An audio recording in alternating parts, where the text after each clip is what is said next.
is the Water Quality Committee meeting that is scheduled for 1 to 3:30 this afternoon. My name is Bob Rubin, I'm the chair of this committee. General Statute 138A-15 mandates that the chair inquire as to whether any member knows of any known conflict of interest or appearance of conflict with respect to matters before the Environmental Management Commission's Water Quality Committee. If any member knows of any conflict of interest or appearance of conflict, please state so at this time. Anybody with a conflict? Okay. Just out of curiosity, everybody at the table is a member of the Water Quality Committee or, okay.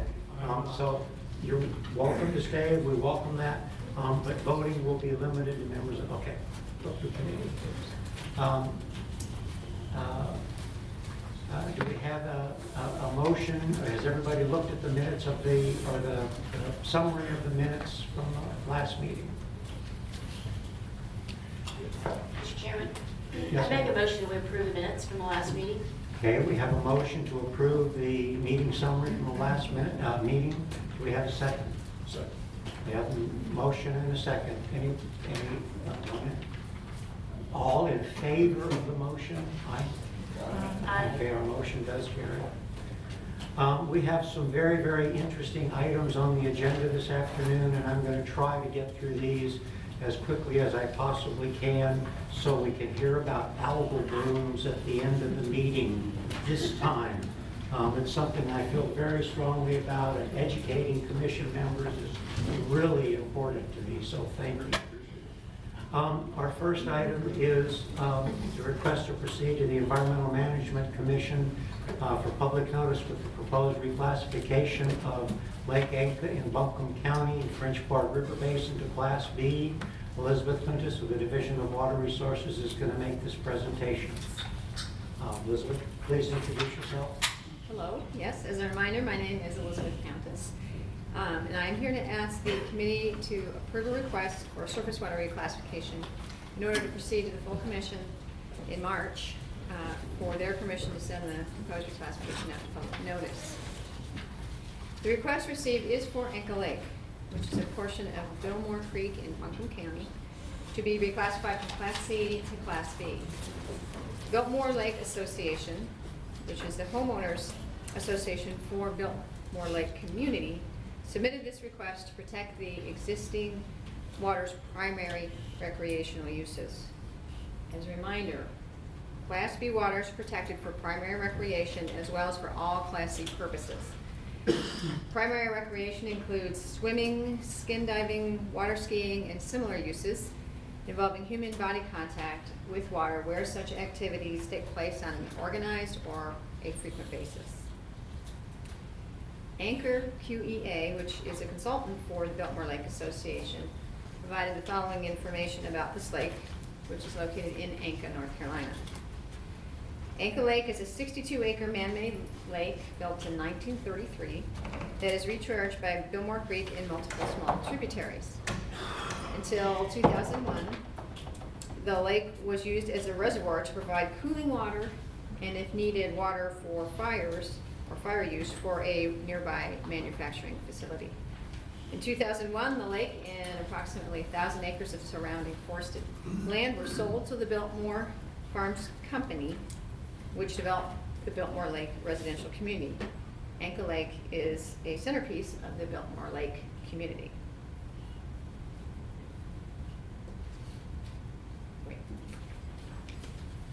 On the screen is a map of the lake proposed to be affected by this reclassification. Interstate 40, as it passes through Asheville, runs across the top of the map, and the lake is shown in the center of the map. The lake flows into Hominy Creek, which is this thick, dark blue line just north of the lake. The lake, or the land adjacent to the lake, is predominantly residentially developed in the form of subdivisions accompanied by forest land and school. The rest of the watershed draining the lake is comprised mainly of rural development and forested lands, along with limited forestry and agricultural lands. This portion of the watershed that is not directly adjacent to the lake includes government-managed areas such as a portion of the Pisgah National Forest, which is shown in the bottom right-hand side of this map.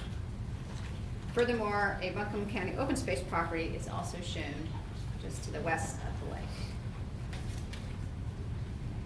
It is also worth noting that nearly all of the lake's watershed is covered by the Phase 2 rules, stormwater rules, and the lake and its watershed exists solely within the jurisdiction of Buncombe County.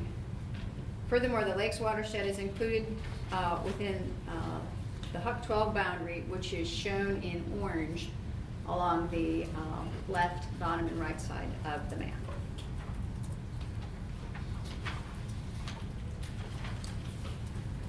As stated earlier, the purpose of the reclassification is to protect the lake's primary recreational uses. Therefore, this proposal serves the public interest per Executive Order 70 and complies with General Statute 150B, the Administrative Procedures Act, or APA. The request states that Inca Lake is used for organized full-body contact activities, so Class B is the appropriate classification for protecting those uses. In addition, the request states that there is a swimming area, as shown partially in the photograph on this slide, that is used by the community that includes a swim beach, swim dock, and buoys farther out from the swim beach that are used for longer distance swimming. The request also states the swim season normally starts on Memorial Day and runs through the end of September. The 750-meter swim portion of the annual Inca Triathlon is also held at the lake, which last year 180 individuals participated in. Finally, water quality studies were conducted at the lake during this past summer and showed that the waters meet Class B standards. If reclassified, new NPDES wastewater dischargers to these waters that contain fecal coliform would be required to have a coliform limit.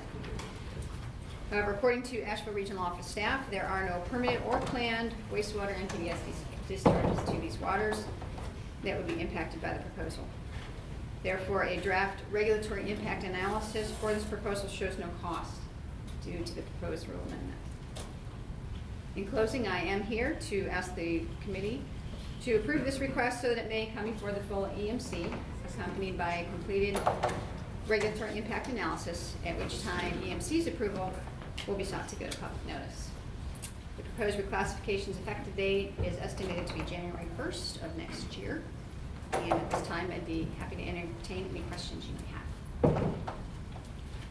Thank you. Do we have any questions from any of the commission members? Julie? If you go for public comment to reclassify, does that require a hearing officer assignment as well? In this particular case, there could be the possibility that we would not have a hearing. That is not something that's been decided upon yet. But that could be a possibility. But you'll know by the next meeting in Yes. March? Okay, thank you. Any other discussion? Do we have a motion that we address this issue?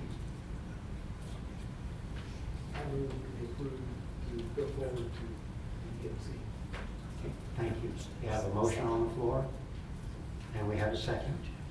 Any further discussion? All those in favor of the motion to request or to proceed to the EMC with public notice for the reclassification of Inca, please signify by saying aye. Aye. Aye. Any opposed? Thank you. The motion does carry. Thank you. Thank you.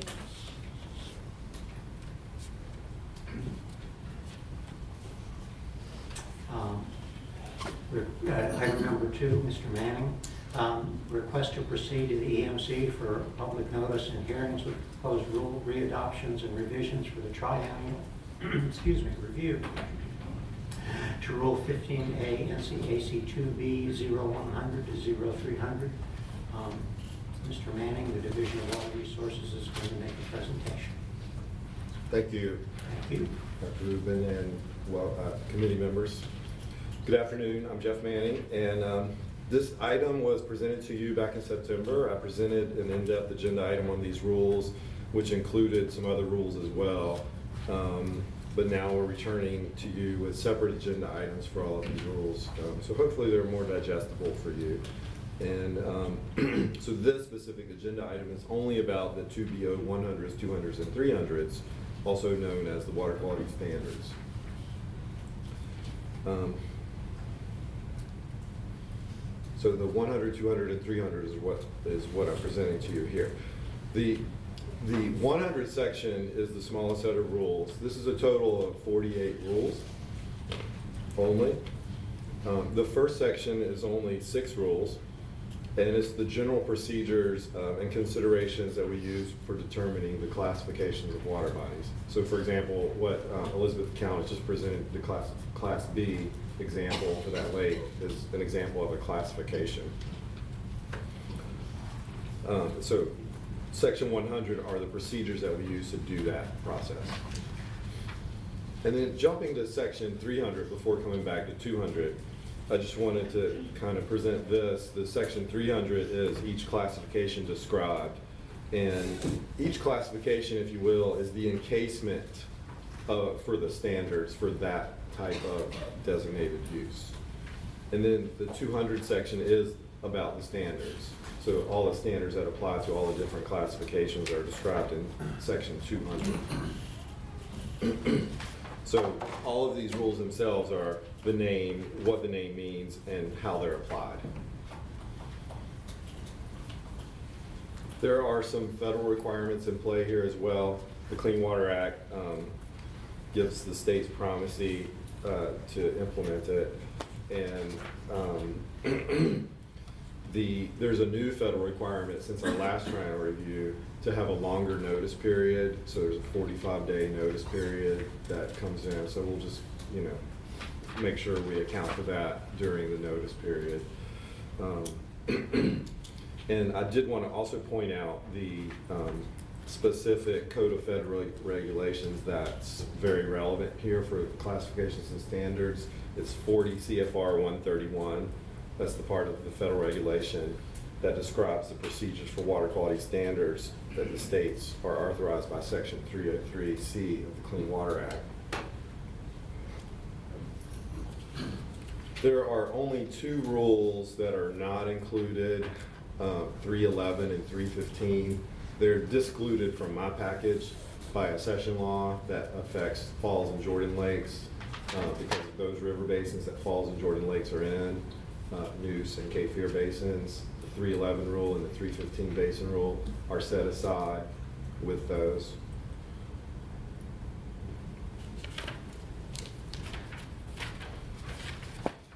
And I just wanted to recap the timeline of activities that these rules have been involved in. The rule review, the legislative rule review was done in 2013. We did the rule drafting primarily in 2014.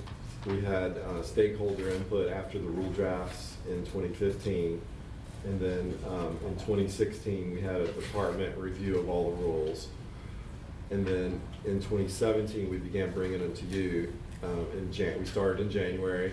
We brought these specific rules to you, and you were at that time wanting to see an opinion, not an opinion, but I guess some advice from your council regarding the EPA's position on the triennial review. So, so we were seeking that opinion, advice. And then in March, we returned to you with an information item on the larger package of rules, all of the water quality rules, the 2B, the 2H, the 2T, and the 2U. We highlighted the key revisions to all of those. And then you at that time asked for another stakeholder session, and we held that in April. We had 2 more public session days in April of 2017 on those rules. And then in July, you got the letter from the Department of Justice explaining their advice on the EPA's actions. And it was basically that EPA did take an action to disapprove the rule, but that's kind of about it. So we have to implement it per EPA's requirements. At that time, you also decided to move forward with the 2T and 2U rules separately. So, and those have since gone to hearing in October timeframe of this, just recent October. And then these rules were brought back to you in September, and you saw the key revisions for 2B and 2H. And then today, they're all divided into separate agenda items. And then there was also a stakeholder meeting back in November, rather October, prior to the November meeting that John Heisman summarized for you at the November meeting. Okay, so today we're here just for these three rules. And I think we've satisfied the concerns regarding the Department of Justice view on the EPA's letter. I believe we satisfied the concerns with having stakeholder input and having enough stakeholder input before we go to public hearing. I believe we've satisfied the concerns about dividing out the nutrient strategies from some of the other rules and have additional sessions on those. And I believe we've satisfied potential future concerns about any other items that might be controversial or not related to other items. For example, some of the watershed rules only have stakeholders in specific watersheds. My rules are statewide, so I think moving forward, I think we're in a better position to deal with stuff in a compartmentalized fashion.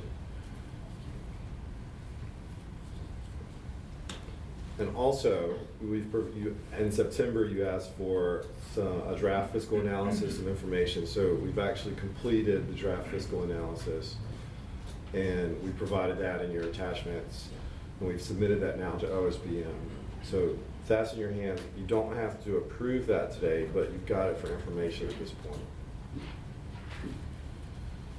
I want to skip past the rulemaking schedule, because it's just a schedule, and come back to it. But I just wanted to jump right into the rules that I have for you today. The standards themselves, the numerics, the narratives, the designated uses, the anti-degradation, mixing zones, variances, all these rules that are considered water quality standards. All these changes include updates. We did a major reorganization of the rules where we had duplicity. For example, over the years, we had 3 definitions of trout waters, so we got rid of the duplicity, and now we have 1. And we didn't get rid, we strive very hard not to get rid of or create new meanings. So we compiled the definitions into one to make it make sense. And then we reorganized different parts to have implementation pieces together, etc. A big change, volume-wise, for the 200s is moving the water supply watershed program out of the 200s and into the 600s. That's your next agenda item. There's a couple reasons for that. It's an implementation side. It's not Clean Water Act mandated, and it's also implemented now by DEMLR. So that's the reason for that, and that is the biggest volume move of the rules. Mr. Chairman. Yes. I'll probably ask the next agenda item this too. And I know that when we get out to public hearing, we're going to find the issues if there are. But you've effectively moved it out of DWR and into DEMLR, those water supply rule protections. And I can see in my notes, and we'll ask Annette this in a little bit, it's moved over, but yet they were probably working on those too. So how is our best way as a commission to compare what you had as DWR versus what might have been changed under DEMLR? Because there could be changes in small words or terms that could have been done in DEMLR that you don't know about. And we're kind of looking at these rules saying it's all over there. You see what you understand, Jeff? Yeah, we've worked very closely. I mean, the program used to be in our shop, so we've always worked very closely with the program, and we've maintained that even though they're now in DEMLR. And Is that you personally working with them, or who is that working with them? yes, we work with them closely. When we do a water supply reclassification, we have to work with them in order to determine the fiscal analysis of what it means, because the fiscal analysis impacts for a water supply reclass is usually coming from the local government having to implement the ordinance requirements. So it's implicit that we work with them. I mean, we're not going to not work with them. I understand, I'm just worried about the rules, the final language Yeah. in the rules that gets tweaked after it got moved to them. And when you broke this apart in December, Right. in the past month, it's moved over there, and Yeah. I could ask their staff, and I will. Yeah. You saw some things you might not have liked, staff, and you changed it, right? I'm Well, I asking you, guess did they check have that with you? authority now in their rewrite, but we have worked closely with them, and they kind of are coming from us, so they grew up with us, I think. Okay. Well, I had you here, you're talking about moving them over, so I had to Yeah. ask you that, and I'll Yeah. ask them when they come up to talk And about it. Julie does have a good crosswalk that she put together for her item, of stuff that's moving from our rules to her rules, so, which is really helpful for that kind of comparison. Okay, that's fine. Keep Okay. going on your rules now, it's fine. Okay, thank you.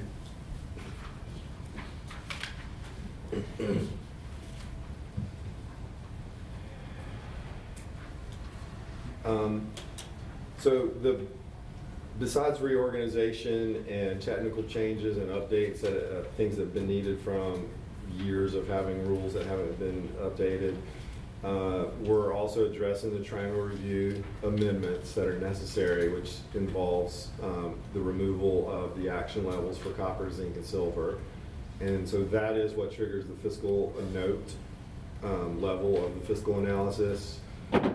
So the 2014 fiscal analysis that was done for the dissolved metals adoption, which you did, was about $154 million implementation cost over 20 years. So we took that note and we revised it to also include these things. And so it's now at $354 million over 20-year fiscal analysis cost for that. So there's, when the treatment plants do these sorts of updates, they're not just doing an update for a particular parameter necessarily, so other things can be included in it. So that's why we decided to use the previously done fiscal note.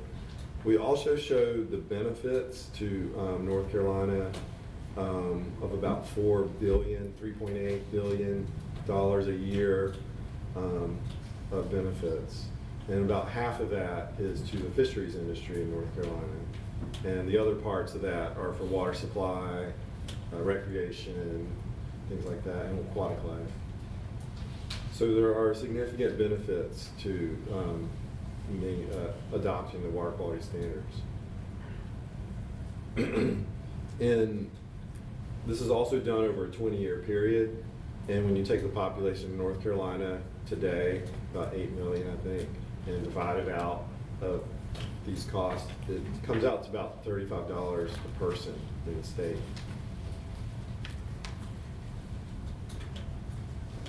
There's also a sense of who is getting paid for these things, and it's usually consultants or improvements, contractors, types things. So there's job stimulus associated with that cost as well. So in addition, we're also retaining the chloride level for permitting purposes in the rules. EPA in their approval letter left us that leeway for now.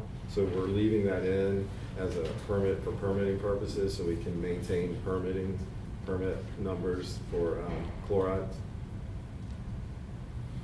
So that's not a revision, that's just a maintenance.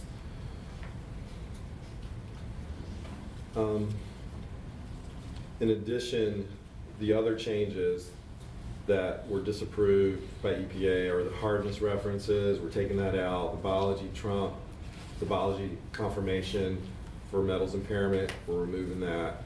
And those things don't have a cost associated with them, but they just affect how we can do our programs.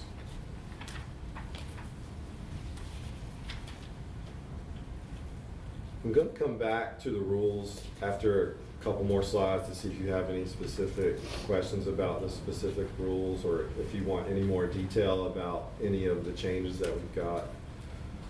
But I just want to mention also, since we're taking these rules to public hearing, it also triggers the federal triennial review, which we need to do. And so we're gonna ask for comments on everything in the rules, which we would do anyway, but we're also gonna ask for comments on specific subject areas that we know we have to deal with at some point. So this is a list of some of those things. EPA's already revised criteria for 94 other human health compounds. Ammonia criteria, bacteria criteria have also been issued by EPA recently. Selenium criteria, cyanotoxins criteria. We've also got the subject of shellfish leasing areas, which is more of like a designated use topic. There are implementation issues with some components such as bromide. Bromide is not necessarily an aquatic life danger, so there's no standard for it, but it can cause complications with water treatment facilities. Then of course there's emerging contaminants and everything that goes after that. That could potentially be any of 8,000 or 80,000 substances. 80, how many? 80 million. Okay, it keeps going up. Yeah, yeah.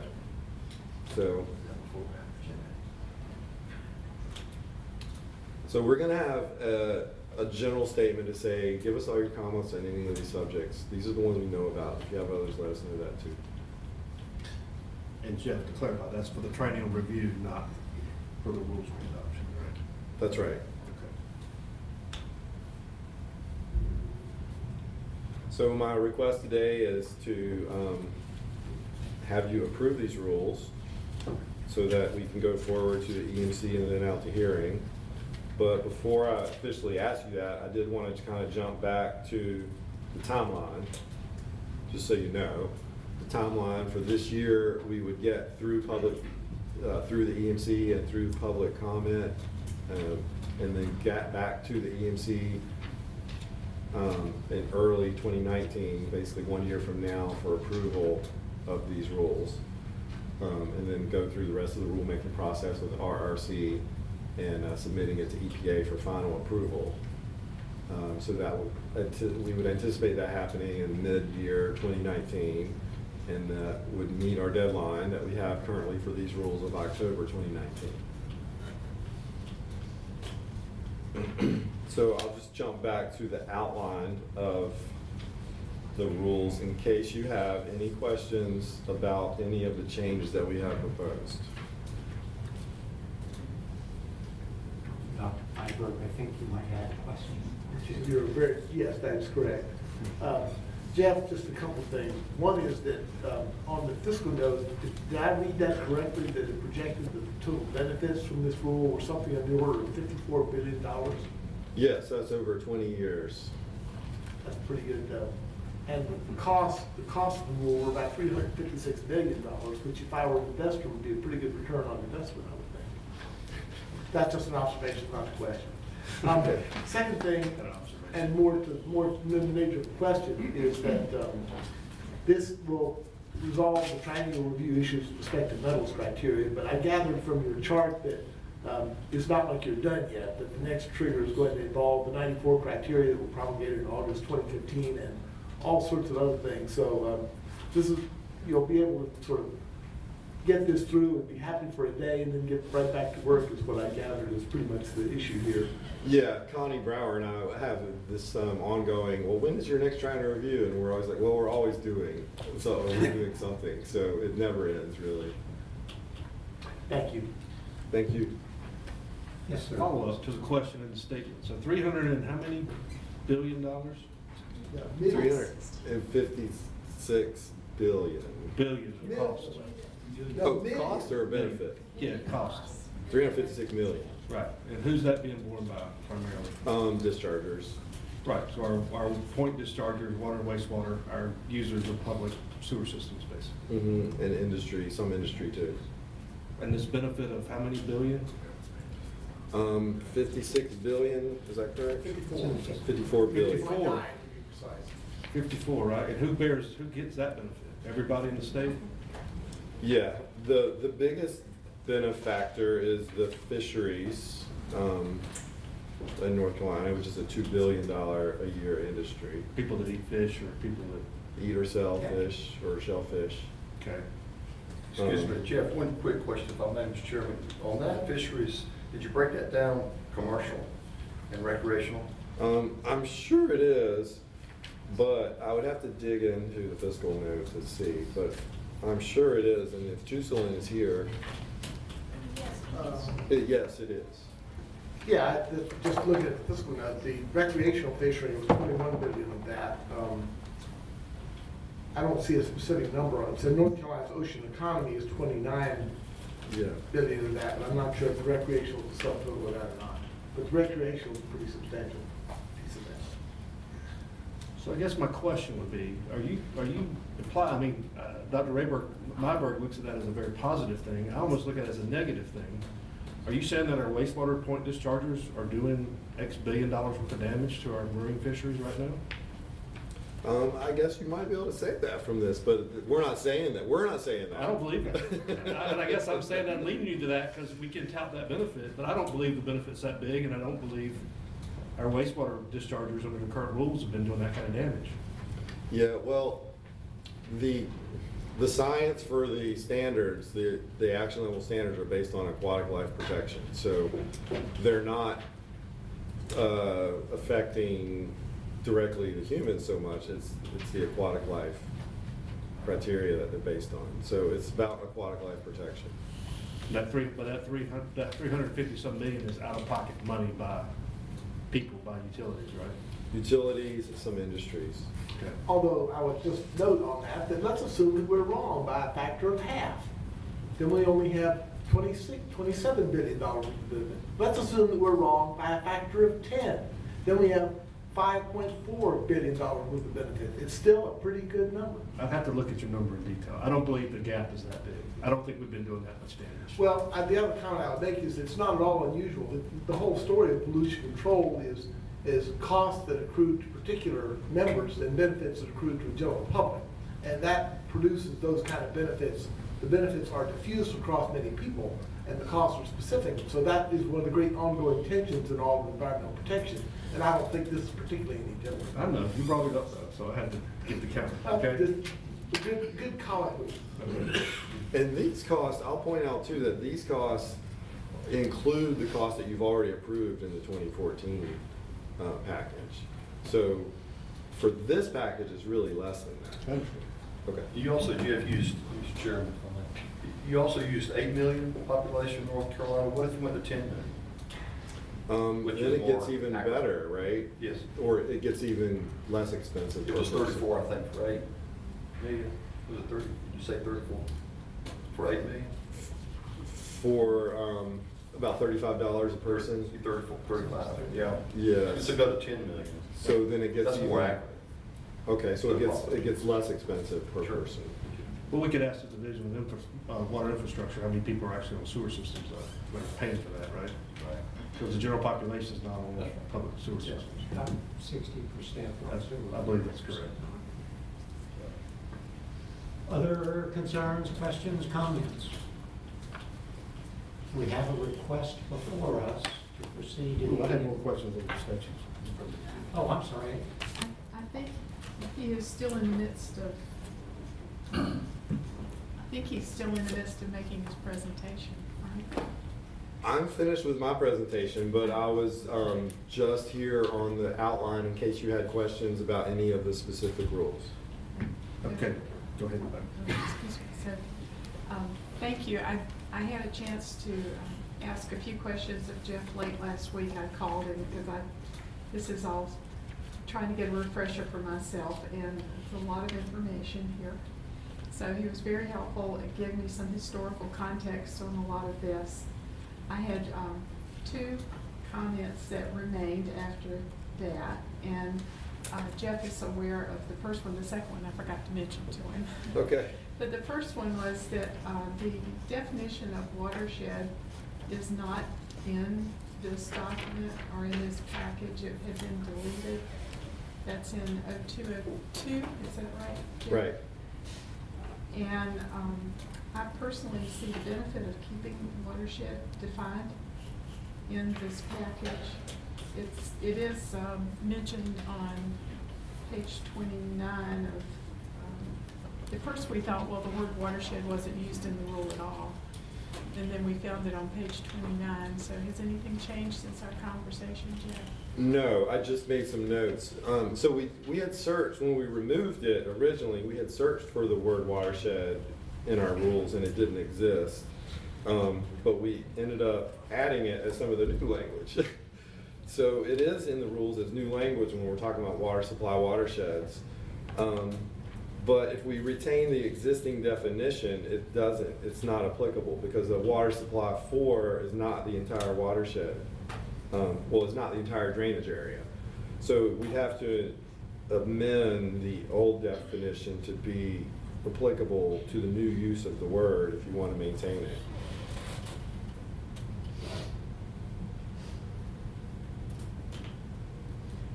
I personally believe it's important to have watershed defined for legal reasons, if nothing else.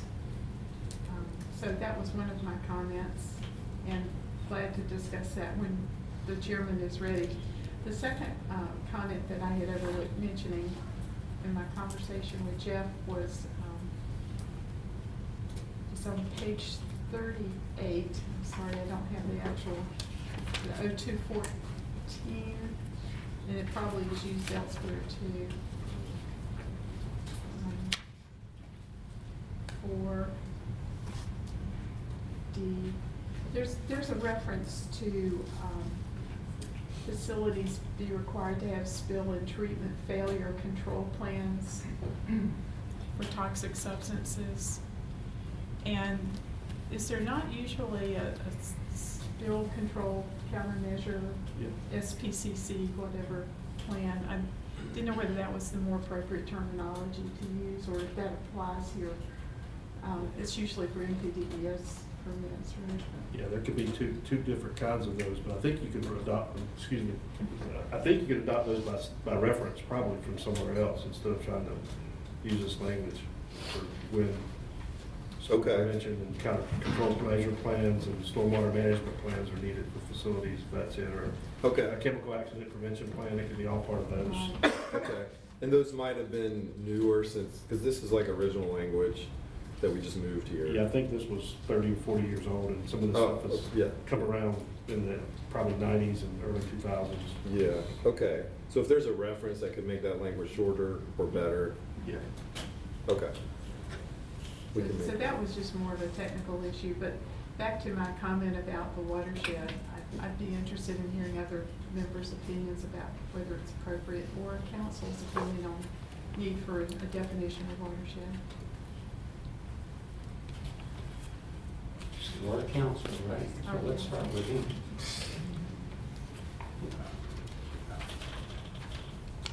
If that's the commission's pleasure, certainly, I mean, I think having the ability to define what a watershed is, or at least what it is in the specific, how it's used in the specific rules, as you and I discussed, having sort of the criteria makes sense. It may be defined in other areas, but otherwise it's defined in the normal course, or the normal use of the word.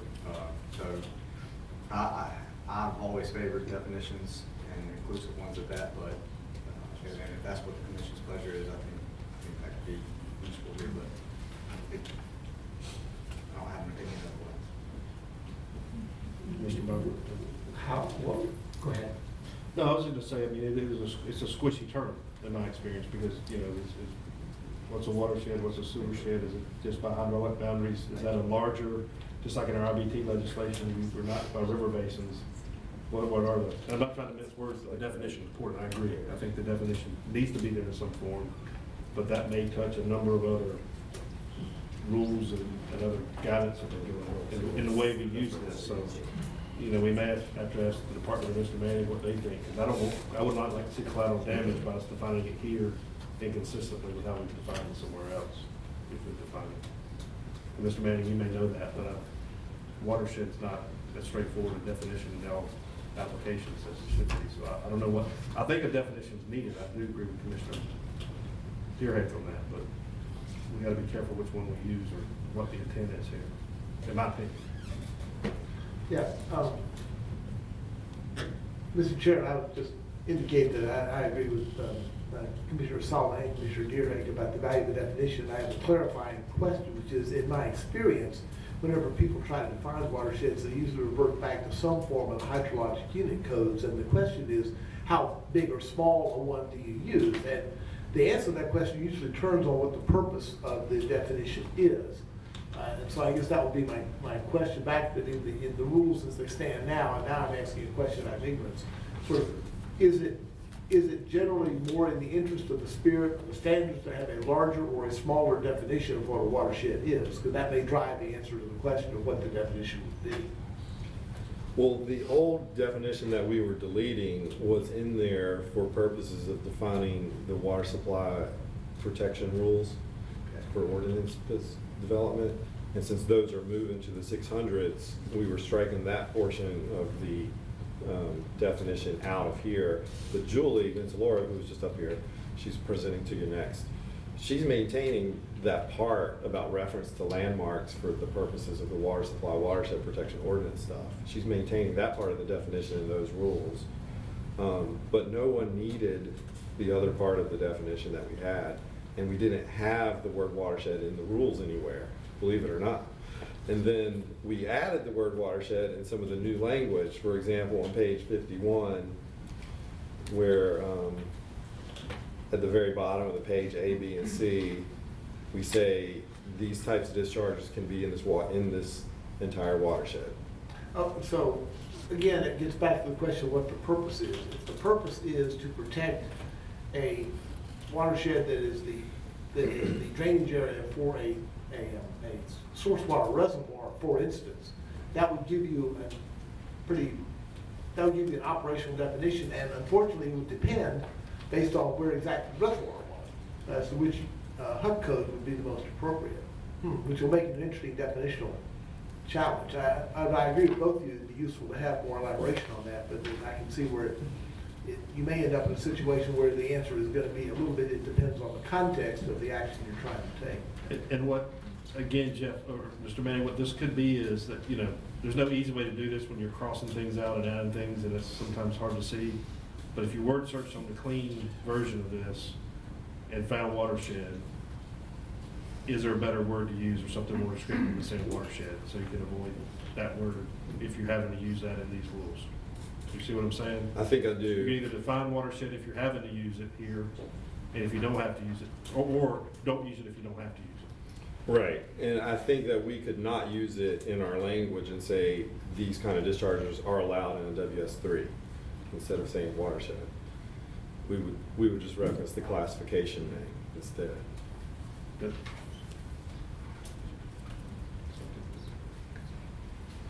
That almost seems better to me, in my opinion. Commissioner Deerhead had the original question, but I think context is important and definitions important. My initial interest in this was to assure that the vagueness of scale question did not pose a problem in the future if there were any legal challenges. Yeah, and we do use it in the new language a couple of times. So I'm thinking maybe it is a good idea to keep it, but just add a flexibility word like generally, and say watersheds generally mean the entire land area contributing surface drainage to a specific point. I would question if you get that through the RRC. You'd have to ask Ms. Everett about that. The RRC probably not going to generally too much in that context. Because sometimes it's not. Sometimes it's okay, that's right. I mean, I know. But that would maintain the definition that it is now, but it also gives us the flexibility of how we use it for water supply fours.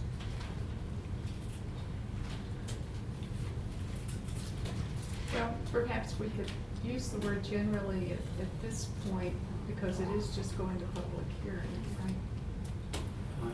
Yes, I believe so. Yes. So that we have time to refine it.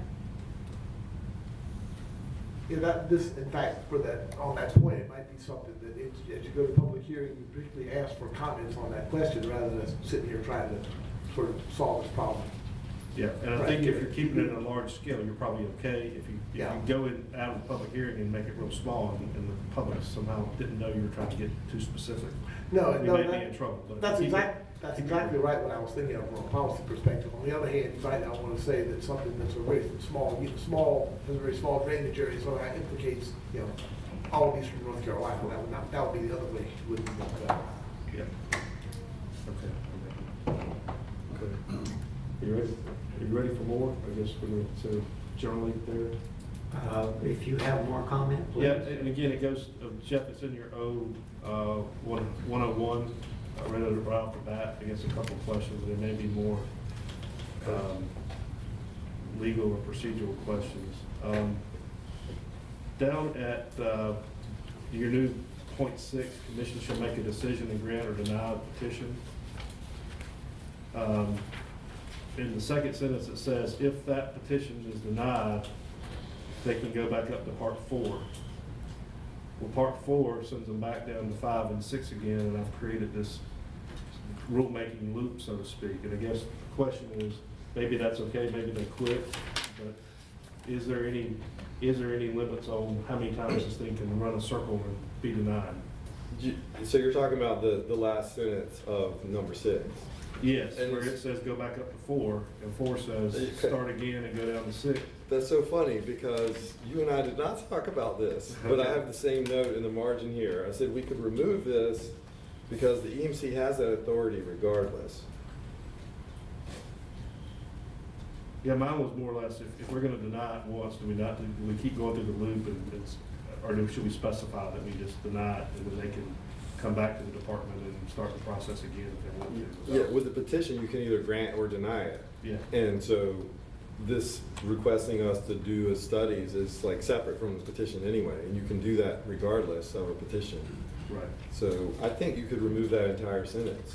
Okay, well, that's just legally how the loop, I prefer not to have a circular loop here going 6 to 4 and just never stopping. But I'm okay either way you want to do. We think I like this, so you will make some kind of tweak. Okay. The other one I had in part 9. So do we want to remove that or? For Chairman Rubin, I would say I would like to remove it, if possible. So, If we deny it, we deny it. Okay.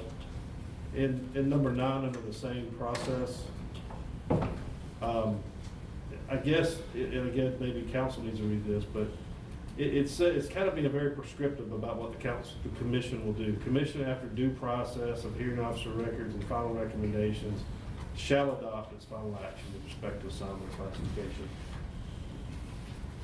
It seems like we could just, since we're cleaning this up, can we just adopt the reference for our process instead of saying prescriptively, we will do this, this, and this here? Is this the place to say that we will definitely, hearing records and final recommendation, is that going to be the process? Is that dependency increase specifically? Or that we follow a general statute more than we have to? This is basically saying we got to look at hearing records and final recommendations, and then we'll adopt final action. It's all part of the record, so yes. Is that even part of, but is it needed here to be specified to that level of detail? Or are we just doing a normal public hearing officer process and adopting? I think what it's doing is just defining what will comprise a record, although I'll admit to you, you and I haven't discussed this, I'm not sure. I haven't had the opportunity to review it, but it would seem to me that it's just defining what the record is before moving on to taking the action itself. In other words, what the basis of the decision, or where the basis of the decision lies. Okay.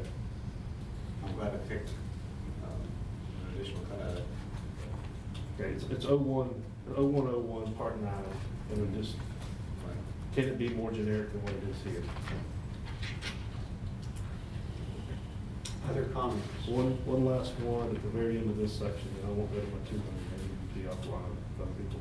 You jump down on 2B 0110, 0110. and the semantics, but we just need to check it. There, you go back to spelling out the Environmental Management Commission in the next last sentence, EMC. And just a small thing, but everywhere else in the document, so far you've referenced commission. If for some Right. reason here, after all this time, the EMC pops up as a reference, I think it just needs to be commission there. Okay. And probably word search everywhere else after you've checked it, just to make sure we're using a singular reference to the commission. Okay, thank you.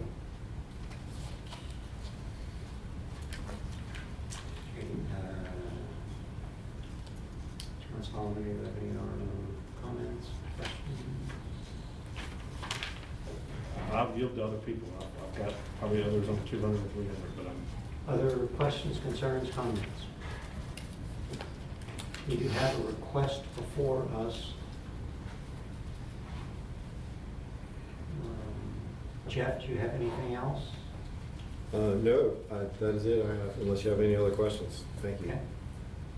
We have a request before us to proceed to the EMC for public notice and hearings with proposed rule readoptions and revisions for the triennial review 15A NCAC 2B 0100 0300. This is an action item, so we need a motion to either proceed or not. Ms. Walden? I was just going to ask, does the motion need to cite the requests for changes that were made just Yes, in ma'am. the past few minutes? Mr. Chairman, I make a motion that we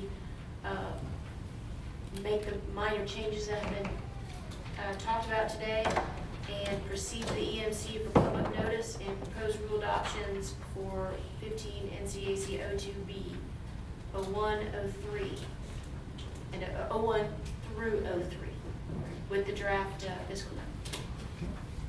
We have a motion on the floor. Do we have a second? Second. Mr. Keane? Second. Okay, Mr. Keane seconded the motion. Any additional comments? All those in favor of the motion, aye. Aye. Any opposed? Motion carries. Thank you so very much. Thank you. I'm glad we got it through this time. How long has this been going on? A while, thank you. A while, yes.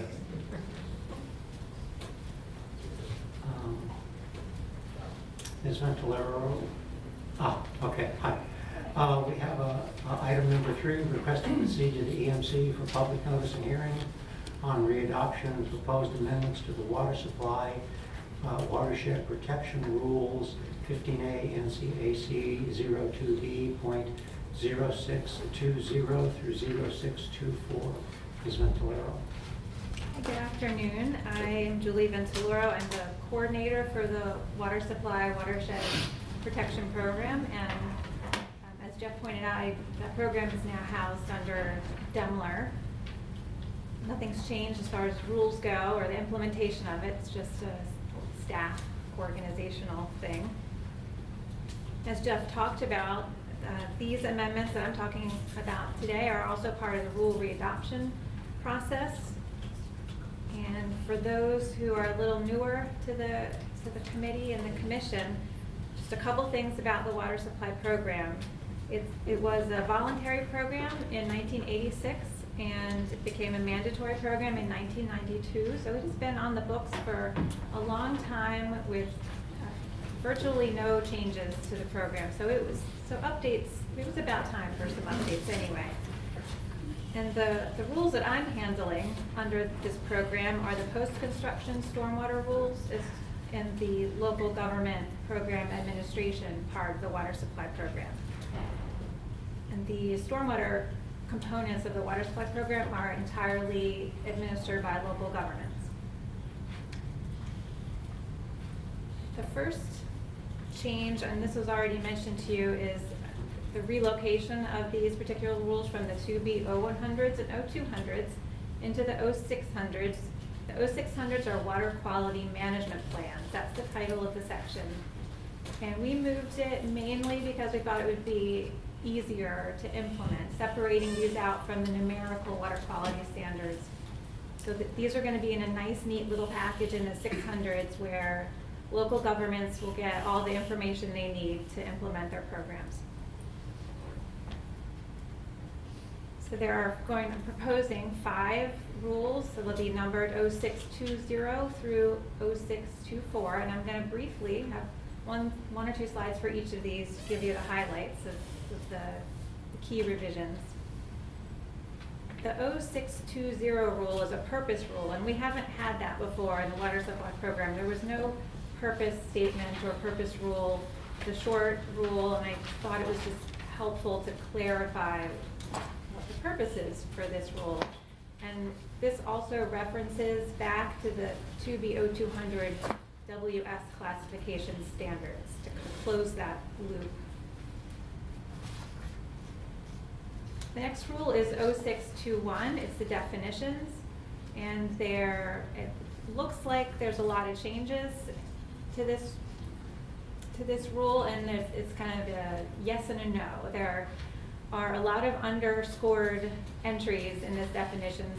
Mostly they've been either relocated definitions from the 2B0200 definitions rules that are no longer needed in the standards section. And there's also a fair amount of terms that are new for the water supply definitions rule, but they're just pointing back to the 2H stormwater program.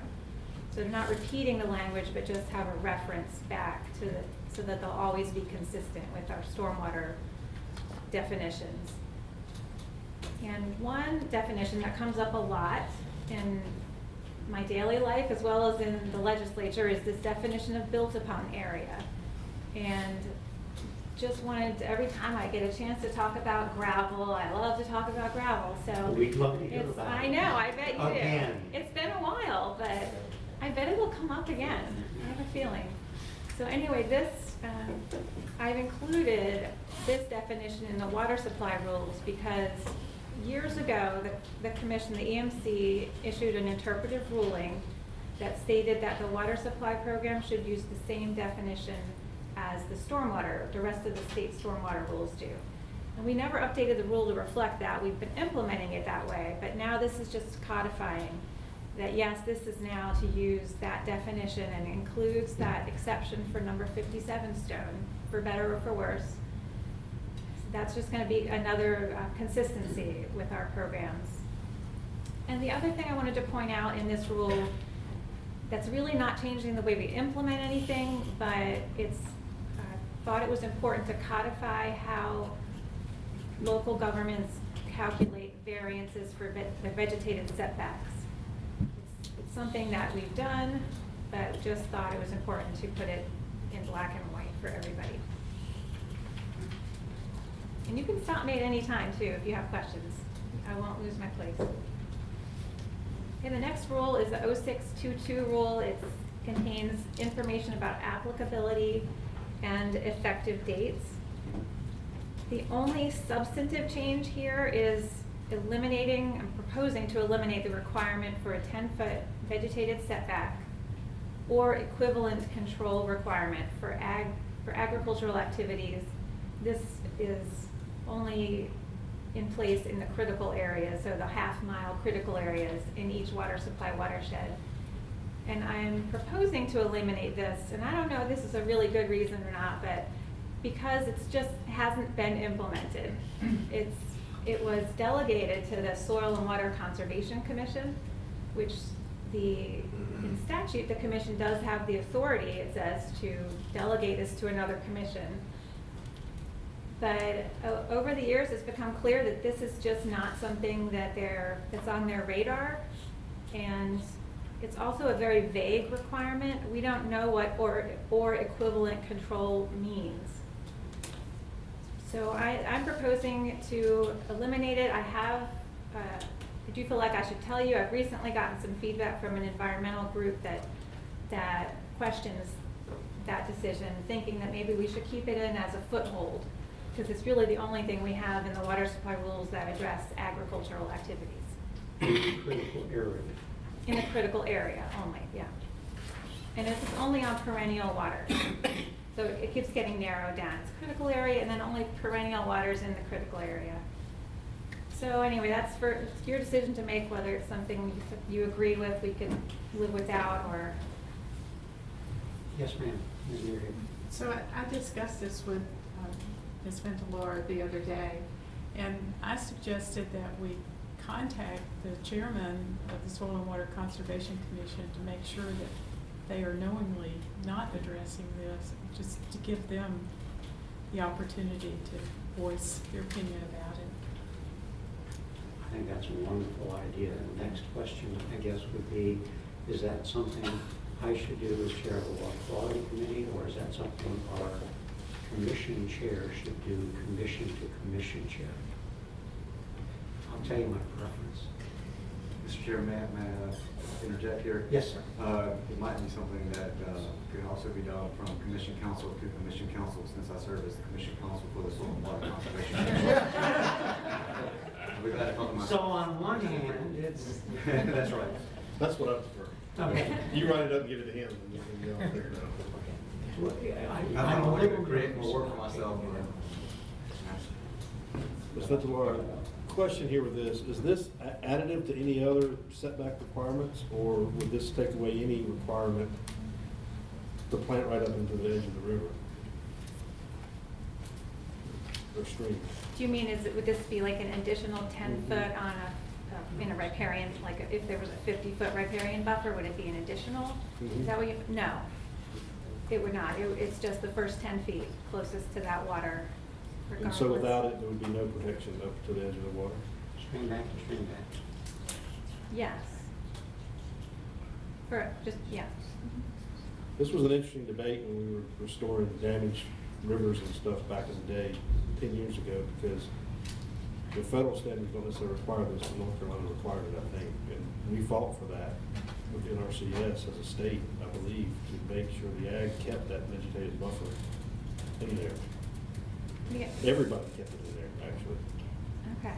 The other piece that I should mention too, knowing it's a topic of interest, is that the statute, the water supply statute, also specifically says local governments cannot be more stringent when it comes to this requirement. So if you were thinking, well, maybe others will step in and protect this, that's not going to happen.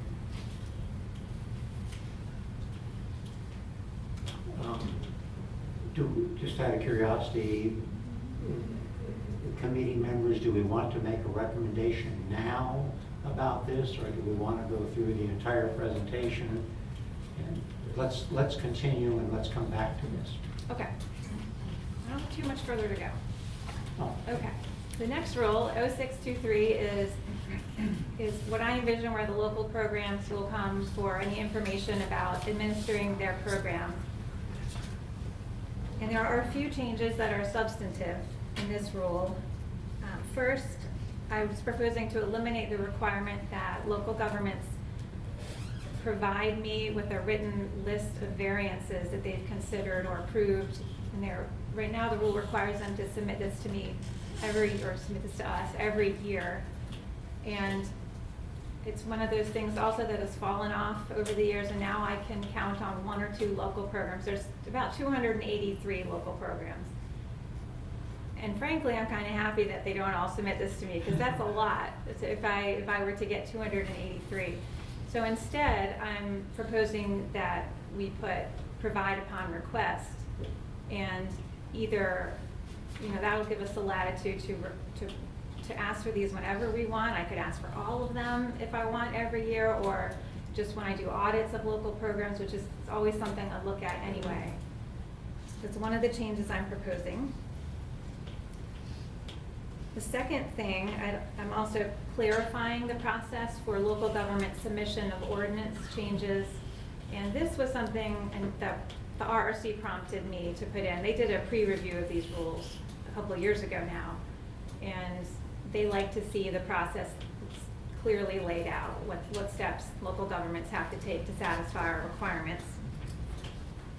And the third change that I wanted to point out was that, and we're making an attempt to list some sources that we think would be acceptable for local governments to use when they're mapping the backwaters of normal pool elevation from around a reservoir. And this is a tricky thing to figure out. I've learned over the years. It's not a straightforward thing to determine. So we have tried to put a little bit of framework for local governments to use. And this is one of the topics that came up in Durham when they were looking at redrawing a boundary around Jordan Lake to allow a mega site development. There's a lot of strong opinions out there, so I just put that out there for your consideration. All right, I'm going to move on to the last rule. No one's interrupting. Okay.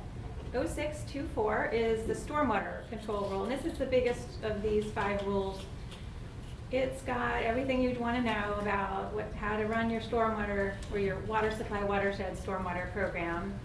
And a lot of the changes are made to match the recently readopted 2H stormwater rules and incorporates the minimum design criteria.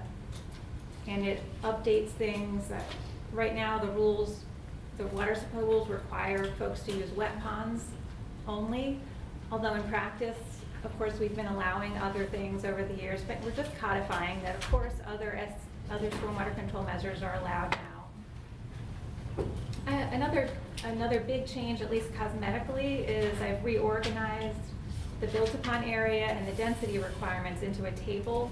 They were before, when they were in the standards rules, were in different, water supply 2 had its own rule, 3, 4, and I thought it would be easier to look at them all in one table. There's a few other changes here that make the rules, depending how you look at it, a little less stringent or offer more flexibility. The one is to allow local governments to offer the high density option as well as the 1070 option in a water supply 4 watershed, which is the least stringent watershed. They're already allowed to do that, to offer both those options in a water supply 2 and 3, and I never understood why we said you can't do that in a 4. In my opinion, that's been driving local governments to just use this 1070 option, which is essentially a high-density option, but you don't have to do engineered stormwater treatment. So I like the idea of allowing them to mix and match. I'm also proposing that we exempt expansions of single-family residential development, of existing single-family residential, with existing being a key word, meaning development that was built as of the adoption of the local ordinance, so in the early 90s or before. And I'm proposing that because we've had this disconnect, I feel, in the rule where the rules have allowed redevelopment of single-family residential development with no limits. You could redevelop, tear everything down, build it back up, build it bigger, and you still would be exempt from the water supply rules. So again, this is just me trying to make sense of something that I think was perhaps an inadvertent disconnect in the rules. I'm also proposing that the built-upon area criteria, which is the percent built-upon area, be allowed to be used to regulate single-family development in lieu of or in addition to the dwelling unit per acre criteria. And the other thing I'd like to point out is that I've put in some language allowing on-site determinations for when there's some uncertainty about whether a stream is truly a perennial stream. Because these rules, their setbacks only apply on perennial waters. And it's my understanding that USGS is changing the way they make their maps, and eventually all the streams may appear as perennial on their maps. And these are the maps that our rules refer to. So I needed to put in some way for local governments to be able to distinguish between intermittent and perennial. And in essence, that will be done by someone who's taken the state's and NC State's surface water identification training course. That's who would have to make that call. That is all I was going to cover. Have more questions for me? If I may, I would like to go back and revisit section 622, the applicability and all that, and talk about this 10-foot vegetated buffer setback. Any comments from any of the committee members? Dr. White? Yes, thank you, Mr. Chairman. I have to say that in each one of these things, whether it's the 10-foot or the sections you just covered in 624, what I find a little disturbing is that each one of them seems to incrementally chop away at an element that was designed in the rules as it stands now to try to minimize the impacts of stormwater runoff on water quality. And that may be an overread of what you're trying to do. And I understand certain parts of it from an administrative convenience standpoint, but the notion that, oh, well, nobody was actually following the rules on 10 foot, so therefore we should do away with it, seemed like an odd rationale for proceeding in that regard in an area which by all judgment, the non-point source is a major contributor to water quality impairments that remain in the state and threats to drinking water sources. Now, I realize, I'd say make that as a broad statement, and that broad statement doesn't apply universally, so I get that part. But just the overall direction of them didn't seem to be consistent with what we know about current threats to water quality resources in the state. So I was just uneasy about sort of the rationale for undoing it. What the right course of action is to go back and have the counsel for the commission and the counsel for the other commission talk to have you talk to yourself. I don't have so much of a I don't have an opinion on the procedural matter, but I do think as a substantive matter, I was uneasy about seeing that drop off. And that was also true with respect to the issue about the intermittent streams that you just brought up, because let's face it, intermittent streams convey stormwater pollutants just as much as perennial streams do. And so the notion that says somehow that if you're an intermittent stream, that means you're now no longer conveying stormwater pollutants is just not the case.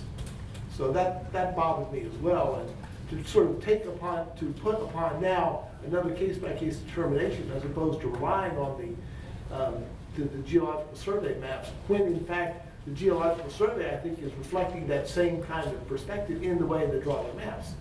Didn't leave me with a warm and fuzzy feeling. Yeah. Can I address that? I appreciate that. I knew that my reasoning for getting rid of the 10-foot setback, just on the basis of it not being implemented alone is not a solid one. But in addition, if we were going to keep it in, I'd also suggest we somehow figure out how to define what an equivalent control is. That's otherwise people are going to come up with very creative ways around that. And I realize that's the catch-22, and this is going to come up in other discussions as well, is because it's just simply hard. It's hard to measure the impacts of controls designed in non-point source runoff. That's been a problem for 40 years in the water pollution control area. So I realize that is difficult, and you'll probably never get a perfect solution to that. I'm prepared to live with case-by-case judgment of permitters or engineers on what an equivalent control would be. It doesn't bother me as much because there's probably room for judgment on that point. But just leaving to say that because we can't precisely define it means we should just dispense with it didn't seem right to me. Yes, sir. Yeah, I was going to bring, and I missed that, Ms. Pintalara. That was one of the things I would have asked you about if I just missed it in my review. But I mean, I see it both ways. I think it's one of those things we probably need to get comment about, I think, because I do think, I mean, if I go with some of the environmental community, I know they're going to say we don't want agriculture right up against the river, and we need the buffer and the setback, and we've dealt with that on stream restoration after hurricanes and things like that. So that's why I was asking, is this in addition to any other buffers or setbacks? And the answer is no. So I can see where you're going to get some comments that way. But from a practical standpoint, I've dealt with this enough with NRCS and other people. They see that as a 10-foot taking. And the practical farmer's going to be out there and he's going to put weed killer on it after we plant it and mow it down and plant as close as he can anyway. Doesn't make it right. But that's the practical rub here between the two. And so it is one of those things where should it be there or not? And I'm perfectly happy with somehow flagging either striking it, as you say, or leaving it in. But somehow we need to get comment on that, I think. It feels like it's one of those things we should get public comment from. So, and that's just my experience. So. Other questions, concerns, or comments? One more. Yes, sir. And Ms. Finlaura, we've talked about this on the side. Do you think there is enough information in here and I think you do, but we looked at normal pool elevation, just saying, give us a USGS map or your best estimate. Is there enough in there for the local governments to know there's a lot more to this that they're gonna probably have to do than just giving you a map? You mentioned the delineating wetlands and those kind of things. This is not a cheap process and just as simple as bringing a map to the state and let you do it. So that's my concern is there proper notice or awareness created in the rule that the local government's really got to come in and help you out too? Well, I think there's two different steps that involve mapping the backwaters. One will take place before the waters are classified. So this has already happened for all the reservoirs that are already classified. For new ones, when the local government or whoever requests the reclassification, that's I think the first attempt at mapping the backwaters. We'll ask for that, and that'll give us an opportunity to look over those maps as well. I think the list that I provide for purposes of implementing the post-construction stormwater program, they probably will use the same map that they provided to us, and that you'll have the chance to look at that map too before we adopt a new water supply classification. But the second pass, I guess, is after the waters are reclassified and their local government is in the process of adopting their ordinance and map. That is, again, when I'll get a chance, or perhaps you get a chance to look at the maps and provide, we can ask for whatever type of supporting information, because that list includes surveys. They can use LiDAR data. I was trying to encapsulate the bare minimum of what we could accept. Right, and I agree. It's really just a qualitative question because we've discussed it. Do you think it's sufficient to not pin us in, but yet let everybody understand the expectation that it's not simple as just throwing a map on the table at some level? I think it's sufficient. Okay. I think that's it fine. is. That's Yeah, fine. I Okay, think that's fine. I think it's certainly what Because you we. deal with these, not many of these, Yeah. some of these, they don't happen every day, so you Right. deal with them. I think more what than we we have do. proposed is better than what we have now, because right now we just say you have a USGS map and that's Right. it. So I think from experience that even just short lists puts brackets around what is acceptable Okay. will help us. That's fine. Any other comments? Well, just Yes, to, Don. just to maybe, just again, I get it about that, but I just sort of the notion that you might inadvertently, or maybe advertently, I don't know, go back and just take out of consideration any concerns about impacts to the intermittent streams. That doesn't, I realize the problem we're trying to solve, but I don't know if that may create another problem, and that may not have been your intent. Well, And I would actually defer to the chairman, because he probably had more practical experience in dealing with this than I have, but. You were probably in Washington DC or Atlanta a couple I might years have ago been. when we had the big debates in the General Assembly about intermittent streams and stormwater rules, and there's probably a longer history that we could, it needs to be considered here. I know it will be commented on by both sides. Yes. So And I think it's probably sufficient what she's done, but again, this will be one of those things that will be contended, because there were people in the General Assembly that said intermittent streams were nothing more than low spots in a lot that eliminated you from even building anything on it, even if you built a ditch around it that you normally build on. I'm not saying it's right or wrong. I know, I'm not There's gonna two comment on sides, that, and but, you've been through it at the federal level. Yes. But we did have this debate at the state level for several years, and I think we'll get comments here again, so. Well- My big concern is that NC State program is the only one designated to, and we found that problematic in the past. You gotta go to NC State to be trained to do this review, is that what you said? yeah, it's a class that jointly Division of Water Resources and NC State put on. They put it on across the state. It's not, you don't have to travel to NC State, but yes, it's the only game in town. Or you can call one of the regional office staff, or we can do it too. So you don't have to each local program isn't gonna have to have someone that is certified to do this. Okay, that They was have- just they have. my question, of one-stop shop and creating a cottage industry for somebody, but as long as it's being done Yeah. in the state. Well, I think I also should clarify that the water supply rules now only put vegetated setbacks on perennial waters. I don't know, is that clear? They don't work like the other, like the buffer programs that protect intermittent right now. It's only perennial waters. No, and I realize that this, when you hold this rate, it goes down to a whole other litigation stream at the federal level too, so I'm not gonna go down that rabbit hole. I just simply want to put a marker then, and I hope someone will comment on the potential impacts, that when you don't consider, the potential impacts of not considering intermittent streams as part of a watershed, because science says that they are. Yeah. Okay, we have a request. Do we have any other questions or concerns? We have a request to proceed to the EMC for public notice and hearings on the readoption of proposed amendments to water supply watershed protection rules 15A MCAC 02B.620 through 624. This is an action item where we require a motion to go ahead. I want to make certain that I understand that our committee council will be checking with the Sanitation Erosion Control Commission council on that 10-foot issue, and we will. Do I have a motion? Mr. Chairman, Yes, ma'am. I would like to phrase the motion by removing the proposed deletion of that 10-foot vegetative buffer until we get an answer. But otherwise carry the remainder of the proposed language to the EMC for proposal.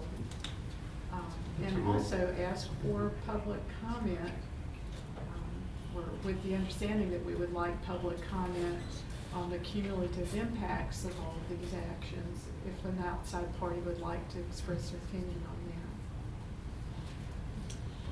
that. Okay, we have a sort of an alternate motion on the table. Do we have a second? Second. Do we have a motion and a second? Do we have any opposition to that? All those in favor, say aye. Any opposed? Yeah. And you will check on that, please. Be a lively debate. Okay, good. Are you ready, John? Okay. Item number 4, request approval to begin rulemaking process for proposed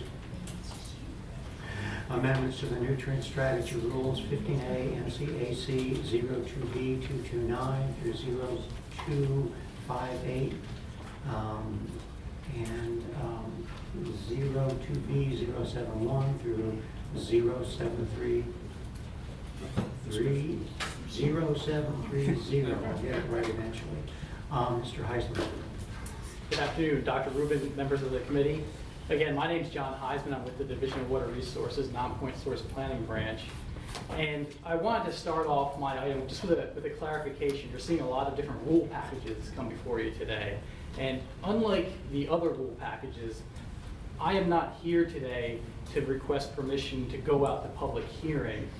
I'm simply here today to kind of continue the ongoing process of the clear and transparent rulemaking process and updating you on where we are in the public on our continued engagement with the stakeholders and seeking approval to move forward with the rulemaking development and development of a fiscal note that we will then bring back to this group along with the rules in July. So today's more of a kind of an update on where we are, how we got here, and what the next steps are, and looking for your endorsement to move forward with that process. So with that in mind, I just want to kind of start out just to give a little bit of quick background of what the regulatory context is for having these management strategies, the Deuce and Tar in particular. Essentially, this all dates back to 1972, the Clean Water Act requiring states to identify impaired waters and develop TMDLs. So we have that impairment in both the Deuce and the Tar estuaries and have TMDLs and a management strategy to implement there. Also, there's the Clean Water Responsibility Act, passed back in 1997, that was enacted through various state statutes, charges the EMC with the responsibility to protect and restore water quality and requires setting goals for these nutrient-sensitive waters, and requires that all the sources reduce in a fair, reasonable, and proportionate manner. So that's kind of the driver of how we came to have these management strategies for these two impaired estuaries. And then, as you know, there was the bill passed back in 2014 that requires the division to readopt all of its rules, and these management strategies are part of that overall rule package. I won't belabor this too much because you've already seen in the previous presentations the process that's kind of led us up to here. Initially, the nutrient management strategy rules for the new Centaur were part of the larger packages that were presented to the stakeholders starting all the way back in 2015. We've gone through several iterations, revising the rules based on stakeholder input. Came before you back in September of last year to present the draft rules. At that time, you directed us to continue to engage the public. We held an additional stakeholder meeting down at Wilson in October, had additional public comments from that group. Came back in November to update you on the general flavor of those comments and the things that we were working on. And the rules that were posted for this meeting reflect changes that were made based on the input provided at that stakeholder meeting and the written comments. And I will highlight today that there are a few areas of ongoing discussion for a particular set of rules where we're still refining what the ultimate draft rule language will be that we bring back in July. So I'm here today with the draft rules as they are now to present to you. The next step, as I highlighted earlier, would be to begin the fiscal analysis on the rules, work with OSBM, continue to engage the stakeholders about some of the ongoing concerns with some of the proposed rule changes, use the fiscal analysis process as we should to look at different options and the fiscal impacts that will help inform that process and inform decisions for us and for you, and be able to come back in July and present the revised draft rules along with that fiscal analysis to help inform you in looking at those rules. And ultimately, we would be coming back to the September EMC in 2008.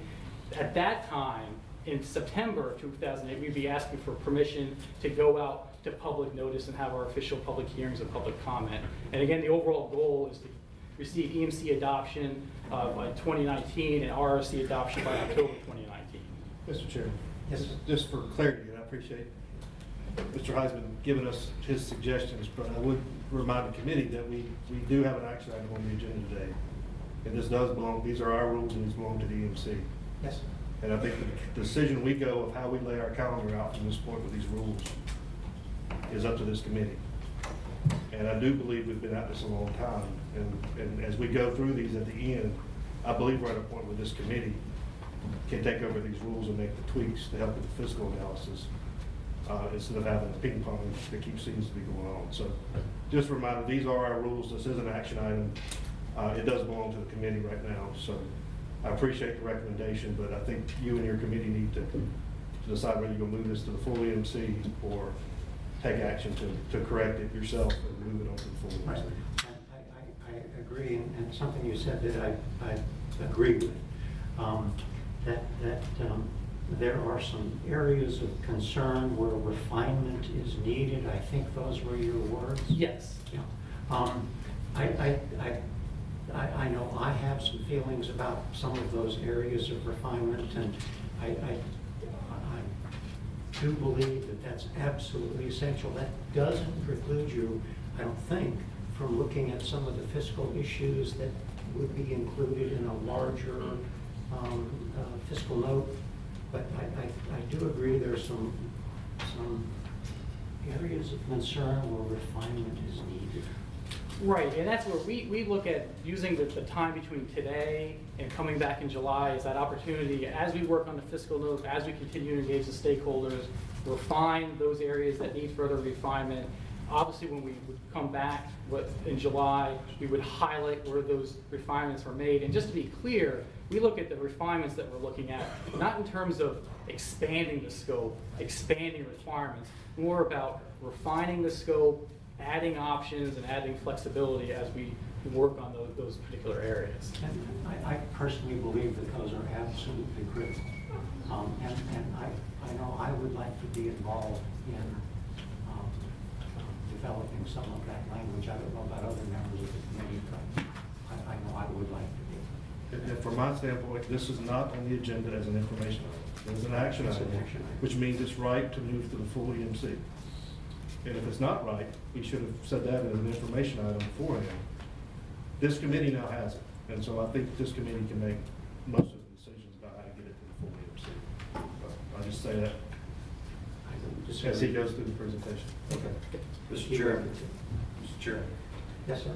if I might, just for clarity, Mr. Chairman, and Mr. Chair, just through this discussion process today, then, John, is it appropriate then that you hit on some of those highlights that will be discussed? Maybe not as an informational piece, but just as I can note moving forward that this might be some concern, and I'll just bullet point those as we go through this. I'm not asking for a long time to spend on it, but just as we go through, if you know in your mind that this is things that are going to come up, then just note that. Absolutely, I plan to do that. I'm happy to do that. Thank you, Mr. Chairman. So just to kind of set the stage, this is the group of rules that I'm talking about today. You've seen how we split up the different rule packages. We're just talking about the NUS and the TAR, Pamlico nutrient management strategy rules. You'll hear about the buffer rule components of these management strategies in a later agenda item. But here's the various rules for those two strategies. We're talking about amending 8 rules, 2 proposed new rules. It's just about definitions and a purpose and scope rule that do not add additional requirements to the community, and then proposing to repeal 5 different rules noted here: the ag goals rule, the nutrient management rule, and the BMP rate rule. And simply the agricultural goals rule, those goals have just been moved into the agricultural rule themselves. They haven't gone away. And then the nutrient management rule is a rule that's been implemented and is no longer needed. And then the BMP rate, again, is something that's that information's been moved and addressed in the nutrient offset rule. And along with that, just to highlight, just to avoid any confusion, as I talk about these rules, we're talking about amending them and moving them into their own section 0700, just so we have all the nutrient management strategy rules in one house. So as I mentioned in that previous slide, we're proposing a new definitions rule. It's a new rule, but just collects existing nutrient management strategy definitions that apply to our rules all in one place for ease of use. The purpose and scope rules for the NUS and TAR are just amended to clarify the geographic area to which those management strategies would apply. And it also adds a biannual report that the division would develop to present to the Water Quality Committee to track implementation progress. And that would feed into an adaptive management component where additional recommendations can be made in the future to modify these strategies based on those reports on how the strategy is going and how the SUAs are responding. The next rule I want to touch on is the nutrient offset rule. And this is where there has been a lot of discussion. This is one of the rules that's garnered a lot of interest. And the proposed revisions for this rule essentially recognize that permanent restoration projects are for permanent credits. And it clarifies that the scope of this rule is for trading. It's not about direct compliance. We're not talking about applying this in the Falls watershed where local governments that are trying to meet their existing development requirements are forced to go through the banking process. This is about trading, not compliance, individual direct compliance with those rules. There was a lot of need to reorganize language in here and add definitions that weren't previously provided for what a nutrient offset is, and just providing overall clarity, and it codifies existing policy. One of the big areas here that's of interest is that idea of permanent credit versus temporary credit. And there's an interest from stakeholders, particularly wastewater, about the ability to have a temporary credit, particularly by doing perhaps SCMs or some other best management practices in the non-point source realm that could be used on just an annual basis. And that's an area that we've recognized as of a concern, and we're interested in talking through that with them about options of ways we can make that work within the rules. So the idea here is the temporary versus permanent is an issue of ongoing discussion. And as I get to the wastewater rule, there's a few things that kind of tie over between the wastewater rule and the nutrient offset rule about credit that I'll highlight there that are also areas of ongoing discussion. But before I get there, I want to talk a little bit about the stormwater new development rules for both the NUS and TAR. one of the big changes we're proposing is adding additional communities that are subject to this rule. Because unlike the other management strategies, you have to be specifically named in these rules for this will apply. And we're proposing to add 16 additional communities in the Neuse and 3 in the Tar Pamlico. And the criteria that we used for adding these communities was we looked at, evaluated their overall population and growth rate and their position in the watershed and how much of their areas within a river basin. And basically looked at jurisdictions that had at least 20% of their footprint within a watershed. And for counties, populations of 20,000 or greater, municipalities 5,000 or greater.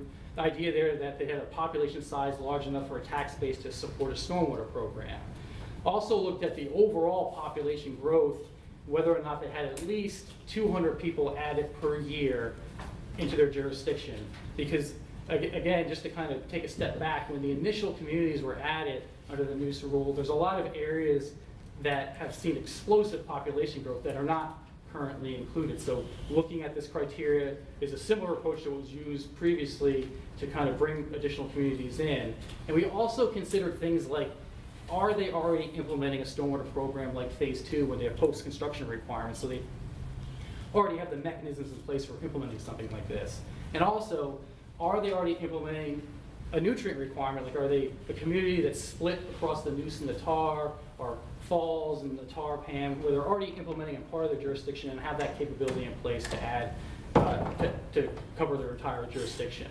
This is another area where there was, out of the 16 in the Neuse and 3 in the Tar Pamlico, we did hear from one community objecting to their inclusion, and we shared with them the criteria that we used, and we've invited to sit down with them to talk through it some more, see if they have local information that perhaps would add some clarity or maybe show that the population data numbers we use from the census block is not accurate. So we're going to sit down and talk with them about that. Excuse me, Mr. Chairman, which community? It was Granville County. Thank you. Thank you. I did also want to point that we did drop a requirement from the rule. In the annual reporting, there's a requirement to identify a certain number of retrofit opportunities, and that's something that, based on stakeholder input, we saw as not being necessary because we don't have an existing development requirement in these jurisdictions, so that's a reporting requirement that was dropped for the local governments. These two tables just show the list of current Neuse communities and the proposed ones, the ones that we're proposing to add, those 16, and again the Tar Pam, and they're just organized from the top of the basin down by county. And we did invite all of these communities to our stakeholder meeting back in October, and they had a chance to hear about their additions and what that would be. So that's the local government requirement, the key changes. I also want to talk about the project requirements, the requirements that fall upon the developers. So we did add some additional language that provides some flexibility, clarity, and different options that weren't previously there. For example, we provide an exemption for individual single-family residential lot projects that meet a certain criteria. Basically, they're not part of a larger common plan of development, and they're also either below 5% built upon area or on lots greater than 5 acres. They don't have to submit a stormwater plan because based on that density and that size and not being part of a larger common plan of development, out of the gate, they would be meeting the nutrient targets for the strategy based on our evaluation, so it helps them avoid that cost of going through the process for an answer that we know would be the likely outcome. We also clarified within the rules the different ways to meet the runoff requirements. We have the export targets that the development has to meet through on-site design and DMP implementation. We also allow for volume match per the definition in the 2H rules and make it very clear about the nutrient offset option, something that was described in the model programs but not necessarily within the rules themselves. So we just kind of put all that information into one place to make it clear how they can comply. Another big thing is in the Tar Pam, we have a nitrogen and phosphorus export rate target. And based on new available science and data and the calculation methods, the export target rate was actually proposed to be raised from 0.4 pounds per acre per year to 0.8 pounds per acre per year. And that better reflects the ongoing science and the calculation method. Additional project requirement revisions, instead of having the on-site treatment threshold of having to treat to 6 pounds for a residential or 10 pounds for a commercial site before you're allowed to go off-site to do a nutrient buy-down. We changed that to have a built-upon area threshold. Basically, only projects that have greater than 24% built-upon area would then be required to have one SCM on site, and that SCM would need to achieve runoff treatment per the 2H rules. So that kind of closes a loophole where we had phase 2 pointing to the nutrient management strategies for compliance, but then with the on-site thresholds we previously had, it created a loophole where projects didn't necessarily have to do any on-site treatment they otherwise would have had to do under phase 2. And it also helps better rectify with, we're proposing to use a new accounting tool in the NUS and the TAR PAM moving forward. And the 6 and 10 numbers were based on an older accounting tool that no longer fit with this proposed methodology. Along with that increase, the density requirement of the 24%, we also added the 2H low density standard. So basically a low density project would provide dispersed flow, vegetative conveyance, and curb outlets. And again, it's just about syncing up our state requirements along with the other state rules that people are already implementing. Something that wasn't previously addressed in our different stormwater rules was how to deal with cumulative impacts. When somebody comes along and does development in small increments that doesn't trip the land disturbance threshold initially, but eventually they exceed that half-acre or acre disturbance. So we added language that cumulative impacts that aren't part of the larger common plan development, once they reach that point of exceeding 24% built upon area, they would then have to submit a stormwater plan for that new built upon area. So it kind of closes that problem. So those are the main highlights from this new development stormwater rule. Like I said there, that one community has raised some concerns, and we're going to continue to have discussions with them, and we'll be able to report back when we come back in July. The wastewater rules for the NUS in particular, in the TAR PAN, we actually just have a memorandum of agreement. We don't have a wastewater rule, so this is specific to the NUS. This is another area where there was some concerns. One, we are proposing and put it in there as an option for comment, lowering the threshold for adding nitrogen limits to different facilities, basically going from requirement from 0.5 MGD facilities to facilities that are 0.1 MGD. And this is to recognize that in the original rules, these facilities did have a nutrient cap, and they have been exceeding that cap, I think, since back in 2011. And this would require putting limits within their permits for them to meet to address that issue. And I believe it would affect 14 different facilities, and obviously that is something that we would be taking a look at in the fiscal analysis. There was also some updates made in this rule to make it agree with the nutrient offset rule program requirements. And this is one of those areas where some additional concerns came up, because in the current NUS wastewater rule, for new and expanding dischargers, it requires a 200% multiplier for buying offset credit to offset that new and expanding discharge. And it requires that that offset be purchased for a 30-year time period to ensure that those credits are available for the future forward moving for that permit. That's in the existing rule. And we, at this point, we're proposing to leave those in as we continue the discussion with stakeholders and explore other options that we can evaluate in the fiscal analysis. We recognize that this is a big concern for some of the facilities that are looking at expansion needs and future planning, and they've expressed concerns about those current requirements, and we're interested in sitting down with them to further flesh out what their concerns are, what the options could be that we could look at, and evaluate those in the fiscal analysis and come forward with that in July. Along with wastewater, I wanted to transfer over to the agricultural rules. Probably the biggest thing here is the accounting methodology that's used, and we're proposing that in the annual accounting that's done and presented to you all and how ag's achieving their progress, we're proposing that the accounting adjust for ag land that's lost to development.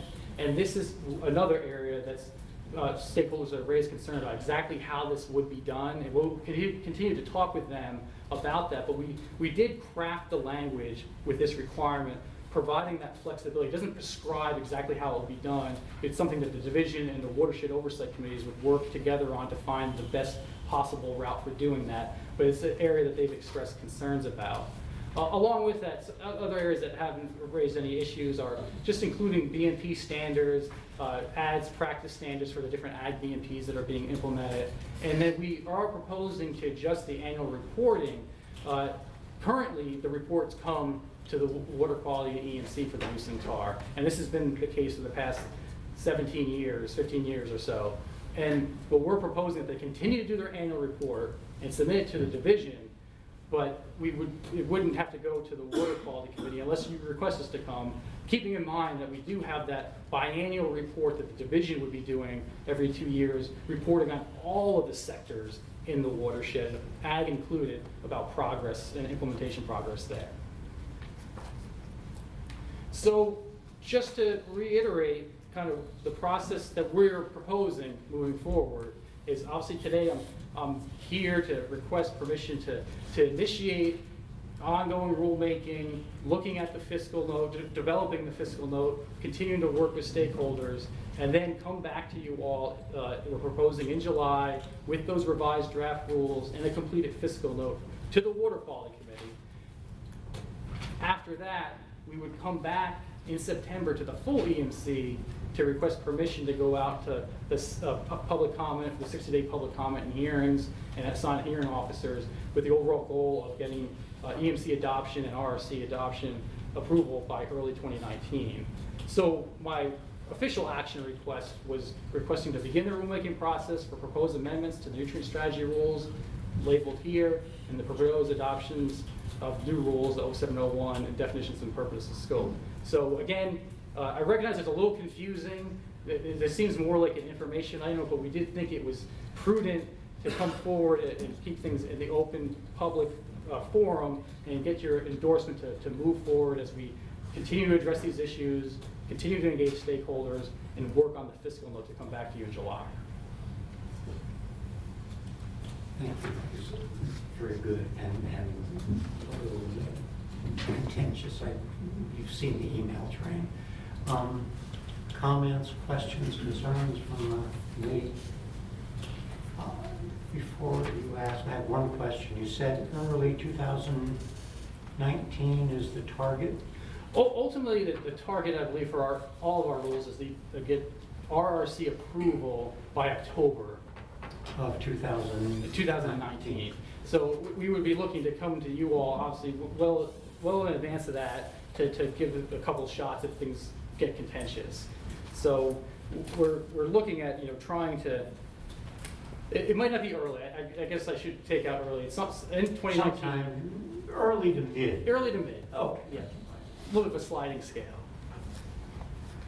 Dr. Myberg, you had a question, comment? A procedural question, because this particular action that's before the committee today is a little different from, seems like, most of what I've seen since I've come on board, when they were, rule reviews were triggered by the RRC or other state statutes. But this is a request to begin the rulemaking process for proposed amendments to the rules. Is it characteristic that a request to begin a rulemaking process has to come before the commission, before the department can initiate the process? I believe so, yeah. Well, typically, I'm just asking, I don't know. I can ask them. So, this process has just garnered a lot of attention, and technically, we would just be coming to you all just like the others are with the draft rules and the completed fiscal note. But we thought it would just be prudent to come forward. There's been a lot of informal rulemaking, stakeholder engagement, and we're just looking to get the endorsement to kind of move forward and begin that more official process of developing the fiscal note before we come back to you all. Did that answer your question? Kind of. Okay. Jennifer? I didn't want to put, JD, I didn't want to put you on the spot, but it'd be helpful to me just to, you've been around this process a lot longer than I have. Just, is this something that, are there other parallels for this? I'm gonna, JD, if I may. You're the chair.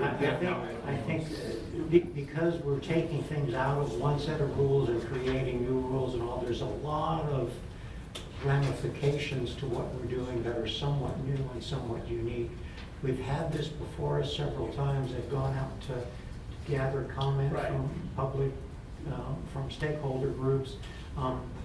We have been presented this draft or these drafts as modified.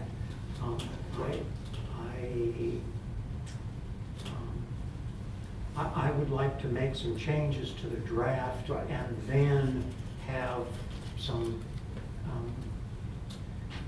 opportunity to send it back to the division. I'm just nervous about what I see. And I respect that very much and very much appreciate the engagement and thought analysis. This was not a substance question, it was strictly a process question. If the answer is, it's unusual, but it's unusual for a reason because of the amount of attention this has gotten, that's fine with me. I just was trying It's to. unusual because it's a major change in the way we're looking at nutrient management. It's a major impact, or potentially a major impact, in my opinion, on municipalities, on large and small municipalities. Ms. Everett, did you have anything you want to say before I Yes. put both feet in my mouth? Thank you. My comment is unrelated to what you're discussing right now. I just wanted to make sure it's clarified on the record that the 2019 readoption date is actually when October 31st, 2019 is when you all readopt the rules. I think John had mentioned that it was that the RRC approves it, and that's not correct. So I just wanted it, that's all. So basically the EMC has until October 31st to meet the readoption. Of 2019. 19, to meet the readoption deadline. That's all. Thanks, sorry.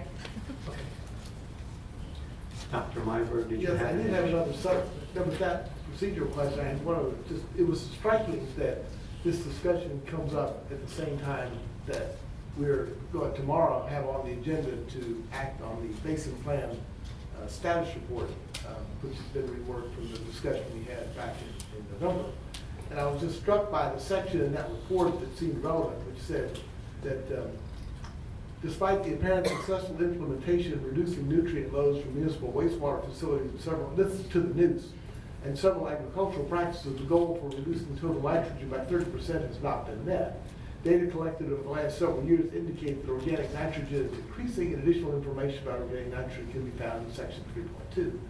The plan also notes that it is likely that there are nutrient sources beyond those regulated under the nutrient management strategy that may be contributing to the nutrient loads, and that some non-point sources may not have been accounted for or exceeding the original source. I quote that only because I think part of the reason this is important, so important, is because there is a real environmental issue here, and it's worth taking a thoughtful look. I also just note that obviously one of the challenges and one of the most contentious parts that I know is of concern to you is this question of measurement. How do we actually measure what the impacts of particular measures are? And I suspect that the original authors of the 200% provision must have had that concern in mind when they built it in for new development. It's sometimes hard to tell, and so you give yourself conservatively a margin for error. If you can find some ways to better quantify those things, that can be helpful in a trading regime. So that's just in the nature of an observation. I'm going to attempt this, and if I'm incorrect, if you would please correct me. It's my understanding that the 200% came in 1997, 98? Yes. Because of uncertainty in measurement. I'm guessing because it's still there, and 20 years later, we still have the same level of uncertainty in measurement. I would hope that our science has been able to do a little bit better job of quantifying impacts and measuring impacts. And I'll be the first to admit, and I'll go on public record, I have been impaired for the last 6 weeks and have not spent as much time as I should reviewing rules, so I will take responsibility for whatever happens this afternoon. No. I would not want to hold, well, yeah. Thank you. Are there any other comments? Well, I think to your thing, there's some value decisions we need to make. This is being been pinged around now for a long time, to the point they even broke it up. The department decided to break this up into 3 or 4 packages a month ago. So we've already approved 2. This is the 3rd one that came here too. There are some value decisions that, in my opinion, the EMC needs to make. I mean, I look at this, I'm not the biggest fan of the ag accounting tool, but to do part of things to it, it's just creating some burdens on the ag community they may not like. And do we want to do that or not? We can look at unused land ourselves without putting the burden of driving something else to them to drive it to another stakeholder process. The 200% seems like it's really in this modern age, as the chairman said, seems maybe not done everywhere else, and it's just done in the noose. What's the science behind 200 versus 120? That's our value decision to make. And so I think the department's done a good job and spent a long time working on this to get it here. But at this point, I think we have to make some decisions now with these rules that we see. And as a committee, we can do that and get those to the full EMC or get it to the fiscal. If we decide 100% or 125% or 200%, then the fiscal note can be built around that once we make that decision. And obviously, the object is not to substitute one arbitrary number for another arbitrary number. The interesting thing about this is that, again, it's not an uncommon problem in environmental protection, to use as a model. In acid rain, when the 1990 Clean Air Act amendments were passed, people didn't know if a 50% reduction in acid rain load was going to be enough to solve the acid rain problem or not, but you had to start somewhere. One of the nice things you might be able to do in thinking about this is to have some standard of it could be this, unless you can demonstrate that you actually have better measurement methods or using remote sensing or tools that weren't available in the late 1990s to be able to more accurately quantify the impact reductions of certain measures. I could imagine creating a scenario to provide for that to give additional flexibility. So. You could, but the science, and again, I'm agreeing with you, but, yeah, but it's not required in every basin in the state of Illinois. No, 200%. So why is it in the news and not everywhere else? And who does that pick on in the news versus another basin somewhere that's having to do credit trading? And at the same time, you're taking away temporary credits too, while you're keeping, you want to be adaptive by keeping this 200% maybe because there's uncertainty around it, but now you're taking the temporary away. So you're really squeezing down tighter, and are you doing it? Those are value decisions for us to make. Sure, and they're not, again, atypical, and they differ, and I'll just use Florida as an example since I'm one of the many. There are places in Florida that end up having nutrient impairments because of the nature of the streams and the nature of the loadings, and that in some places it's worse than others, and you have to use a strategy that's going to take that into account. Yeah. Yes, sir. I just wanted to clarify, I mean, in the proposed revisions, we're not looking to take away a temporary credit. It's just something that the current rules didn't provide for, and it's something that the stakeholders have identified they want. And we are interested in exploring that and how we can meet that need for them. So we're not looking to diminish their options on there. So it's something we just want that chance to talk with them more. And we just looking for that opportunity to do the fiscal analysis on different options to provide you that information so you can flesh out and do a full evaluation of what the costs are for the things that we're proposing and different options along those lines. And again, what I'm trying to say is that we have had a lot of stakeholder meetings, we've had a lot of debates, and to keep something on that apparently we can't get to a consensus on, ultimately, it's not we, the department, or we, the EMC. It really is the EMC that has to take these rules on the street. So we have to make the value decisions ultimately about what gets on the street, and the department needs to support us. So we're not trying to cut off your ability to negotiate, but ultimately it's our ability to negotiate and to make the final decision on how these rules should be built. Sure. So I think that's all I'm saying is that that's not taking something away from you either. It's let's get on with this thing and let this committee, now that we have a draft, do its work, and of course the department will support us in that, but let us now give some direction because we've got plenty of stakeholder meetings, we've got plenty of comments now, we've got draft rules in front of us. So let us do our job and you support us now, and that's how business is usually done anyway. I agree. I don't mean to sound like I'm disagreeing with you. I just want to make sure we, the division, are providing you all the information that you need to support your decisions, and that's why we're hoping to provide that fiscal information to you as well. I think we've got it now, and we can help Ms. Everett and OMB get their budget together now with the fiscal note, with some help from you too. But we can define those parameters by looking at these points that are still contentious and getting a resolution. and keeping these rules moving. So I am cognizant of the time. I know we have 2 more items, and I'm gonna suggest, Mr. Van Bush, that maybe we do a lunch session and I'll buy lunch for anybody who wants to next time. Because I really want to hear about all of it before it becomes a problem again next year. We have a request for the approval to begin the rulemaking process. This is an action item. Yes, ma'am. Commissioner DeGray. Thank you. Unless I'm missing it, at the last briefing that we had on this, I noted the exclusion with the revisions to references to atmospheric deposition, and they appear to continue to be. I made a conscious decision to go back and add that back in. Please tell me where it is. I will need to take a quick look. Maybe after the meeting I can get up with you to point it Okay. out. So you did put it back in, I just missed it. We did, and if for some reason, it's possible there's an oversight, but we made the conscious decision to add that back in response to your direct comment. Thank So you. that was our intention. All right, if it didn't make it in, can we? It absolutely will, and I'll take a look. I'm just having trouble with all the volumes of rules. I'll take a quick look during the next item. All right, thank you very much. Any other comment? We do have a request for approval of this. It is an action item. Do we have any motion? I'll make a motion that we accept the draft rules as presented to us, and that this committee reassemble in a month to fine tune these based on the opinions of these commissioners. And then as needed, we will request staff to provide additional support once we have made some decisions as a committee. Okay. We have a motion on the floor. Do we have a second? Second. We have a motion and a second. Discussion, please, Mr. Chairman. I can't hear. Discussion, please, Mr. I Chairman. was just going to say, do we have any discussion on the motion? Yes, sir, Mr. Chairman, I have discussion.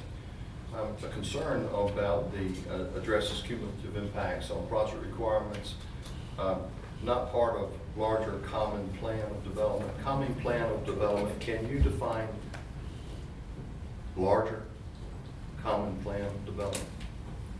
You've got it in 2 places here. It's addresses cumulative impacts and also on the wastewater. The wastewater. Sorry. So I'll look, in terms of, No, you have it one place. I was just. Right. Is it a PUD or what? basically, and that's something we can take a look at. We need to add the official definition. I'm not sure if it's already addressed in a 2H definition, but we're looking at something that's part of a development project that's of a larger planning, surveying project that's, multiple lots. This proposal is about single lot, cumulative impacts happening there. Because typically, if something is part of a PUD or larger common plan development, larger neighborhood, it would trigger the nutrient, stormwater rules based on that land disturbance. And this is just trying to capture those smaller projects that aren't part of those larger projects and those cumulative impacts. But we can certainly take a look at it if we need to provide that definition. Please, in addition to it is second in project requirements, exempts individual lot projects meeting criteria, not part of larger common plan of development. Right. And again, we're just trying to set those density and acreage size just for a single family issue where it was a one home thing and not something that's part of a large planned neighborhood. I guess just thinking aloud, being in this committee meeting, not tomorrow's meeting, but the thought here is because it is news and tar, rural versus urban. I've looked at your towns, municipalities, and areas in these counties. Yes, on the tar, municipalities.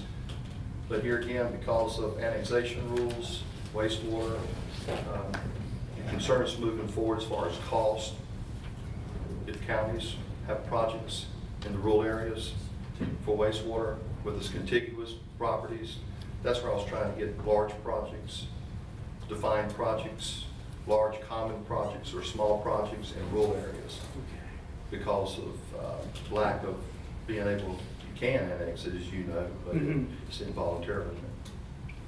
Cannot do. So just thinking along those lines, because we are discussing the news and the Tar Family Code. But that's just a discussion off the motion. Thought I would just bring it up. Thank you for pointing that out, something to take a look at. Okay. Any other discussion? We have a motion and a second. Do we? For clarity, Mr. Chairman, is that 30 days? Is that what you're saying? 30 days. 30 days. Instead of month, let's say 30 days. We have 30 days to look at this in detail. Well, we're going to get comments back in 30 days. I'm sorry, yeah. All those in favor of the motion to Accept the draft. accept the draft and take a 30-day breather and get back with our comments, all those in favor? Aye. Aye. Any opposed? Thank you. Thank you. Thank you. And Linda, you all have done a great job. And there are just what was it? Areas of concern that were some reassessments, I thought. Thank you.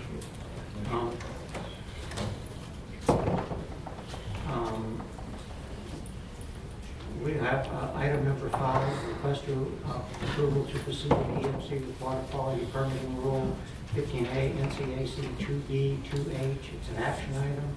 I don't know who's here. Karen? Karen, okay, yes. Well, good afternoon. My name is Karen Higgins. I'm with the Division of Water Resources. This presentation, I'm going to kick us off. I think I threw the short stick. And then Mike Templeton and Deborah Gore are also going to come up and talk about their parts of this rule package. So as was mentioned earlier, there was one rule package that was 2B and 2H, and it's been sort of split into separate ones.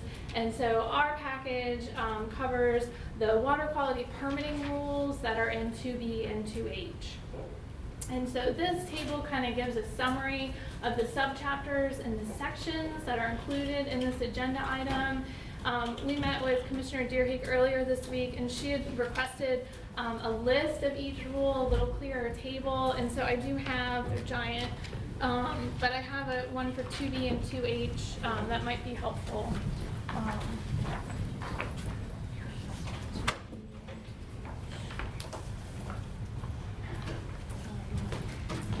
So I have a couple slides that are similar to what you all have seen previously about some of the history and where we are moving forward. And then sort of our plan was to go through each section and kind of give an overview of the proposed revisions in each section. So similar to what Jeff Manning mentioned, the rulemaking started back in 2014. We've had a number of stakeholder meetings. There's been a department review of some of the rules in 2H. That revised those a little bit further, and I won't go too much into that since we already talked about it. Rulemaking schedule moving forward is very similar to what Jeff presented, although I think I was a little more ambitious for how soon we get these rules back to you all for decision, but we're on that same time frame where we're obligated to have the commission adopt rules by that October 2019 deadline. And I just wanted to note that there are some rules in this package that have been amended per session law. And the session laws have language in there that it's sort of assumed that there's 10 letters of objection, and so they automatically go to the General Assembly for review. So we already know that there's several of our rules that will be going over to the legislature when the process is done with the commission and the RRC. So similar to the other rules, rule text is shown with strike-throughs and underlines, and there's comment boxes to explain all the changes, and all the rules are located on the table that Adrian very graciously updates for all of us. So with that, we're going to go through the key revisions, and I'm going to pass it over to Mike, and I guess I'll leave it up to the committee if you all want to ask questions within each section, or if you want us to go through everything and then come back with questions later, is whatever. My preference is it's 10 minutes after 3, we've got 20 minutes and 1.5 more presentations. Let's go through everything. Okay. Is that okay with everybody? Oh, yes. Good afternoon, Chairman Rubin. Hope your knee's doing well, and good afternoon to the rest of the commission, the committee. My name is Mike Templeton. I'm with the NPDES program here in the division. I want to give some overview comments, and then we can cut through the rules, I think, fairly quickly. Maybe we can make up some time. I'm going to be covering the NPDES permitting rules and some related rules. 54 all in all, including 3 proposed for adoption, 8 proposed for repeal, 31 proposed for some type of modification, trivial or otherwise. Our program was approved in '75. We have operated under these rules since that time, and and these rules existed before then, before the NCAC was actually established. The program is approved by EPA, and we operate in a manner consistent with their federal regulations. The rules, as I say, the rules follow EPA's regulations, so they're fairly sound. We're not looking at major modifications of the program. We do have, our approach rather, has been to minimize the number of changes we're making in this readoption process. We're not looking to modify the substance of the rules. So as a result, the changes that we've made that I've listed here on this slide are fairly minor. And in hindsight, I should not have even categorized that second set as substantive. They are just less than purely trivial kinds of changes. There are very few changes of any substance in the rules, in my definition of substantive. And so what I want to do is go through and just sort of touch on the highlights, if we could. There are 5 sections that I'm going to cover. The first 3 are the core NPDES rules. The second, or the 4th and 5th, are related to that. The 2B 400 rules have to do with setting effluent limitations for point source discharges. We've made some updates to bring the terminology up to date, to clarify the requirements and the direction that the program will take in setting limitations. One issue that we do have with the rules overall is that EPA has continued to promulgate regulations since the time our program was approved. We have not kept up with our rules to match those federal requirements. We are required to do that. So rather than go back and include 150 or so pages of new rules just to bring EPA's rules in verbatim, what we propose to do is to incorporate by reference those regulations that we are required to implement. It's not very elegant, but it's effective. What we've done in the past is we will refer to CFRs, the Federal Register, to cite requirements to our permittees. Our attorneys don't like that. We should be able to refer this through state authorities. So the rule 2B 0408 is a list of 50 rules or collections of rules that we as an approved program are required to implement. We're incorporating those by reference with any future amendments or additions. I said we would be adopting 3 rules. We're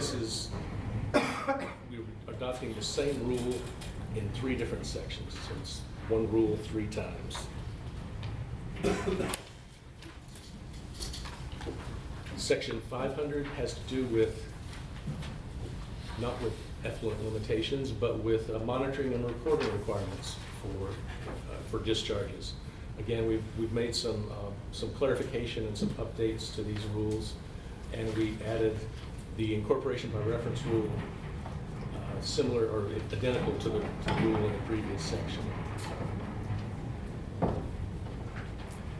2H100 rules are the core process requirements, if you will, permit requirements and the process for applying for and obtaining a permit.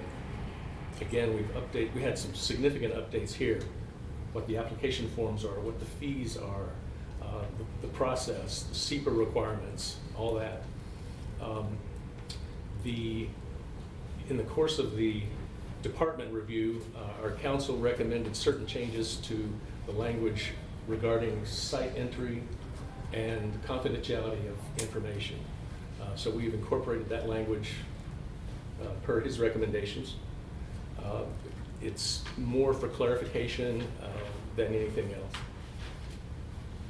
We've tried to anticipate the possibility or the inevitability perhaps of electronic forms of communication, submittal of applications. We're already into electronic submittal of monitoring reports. And so where we had the opportunity, we included language that would leave open that possibility in the future that might or might not require further rule review. But before we can implement most of that, we'll be awaiting changes to our statutes and the federal statutes to enable that.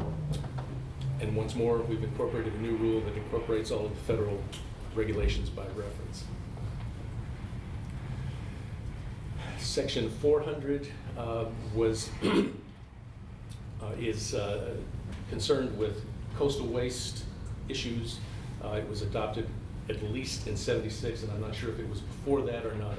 I haven't found the EMC's regulations prior to the administrative code. But what it's getting at, or what it was getting at, was the rapid development of the coastal areas. When the highways extended out there, there was explosive growth, and apparently it was not well controlled from a waste standpoint. So these rules were developed to address that. Most are now obsolete or not of any particular use. They've either been overtaken by other regulations, in particular the 2T rules, or they simply are not relevant. There are two pieces that still that are still worthwhile and that we want to keep, and we've taken those and moved them into other sections of the rule that had to do with ocean discharges and with discharges to shellfish waters, primary nursery areas. With the exception of those two pieces, we're proposing to repeal that entire section. The last rule change is in section 1200, special orders. You may recall we had proposed before to remove a requirement that certain certifications, certain reports be developed by a consultant, an independent consultant. At Dr. Myberg's suggestion, we've gone back and we've made that an optional requirement at the director's discretion, and we'll see how that language flies. But the idea is that if we believe that it's appropriate or it's useful for that independent consultant to be called in, then we will do that. If it's going to impede the process or if it's simply not necessary, then we will be able to opt out.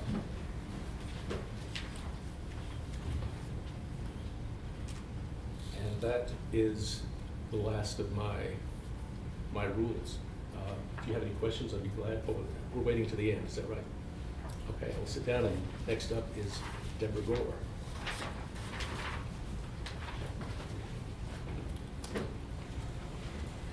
My name is Deborah Gore. I'm with the Pretreatment Emergency Response and Collection Systems Unit. So the pretreatment rules are found in 2H0900, and these rules were revised in 2011 to incorporate EPA's streamlining rules. So most of the revisions that were made this time were just strictly technical in nature. There were several definitions that were revised to more closely match the federal regulations. None of these revisions changed the meaning of the rule or imposed any new requirements. The only substantive change was to 0917, which was revised to require that control authorities submit their industrial user permits to the divisions 30 days prior to the effective date of the permit. This was done just to give the division time to make any comments, and then any corrections could be made to the permit prior to the effective date, just making the permit process more smooth. And that's all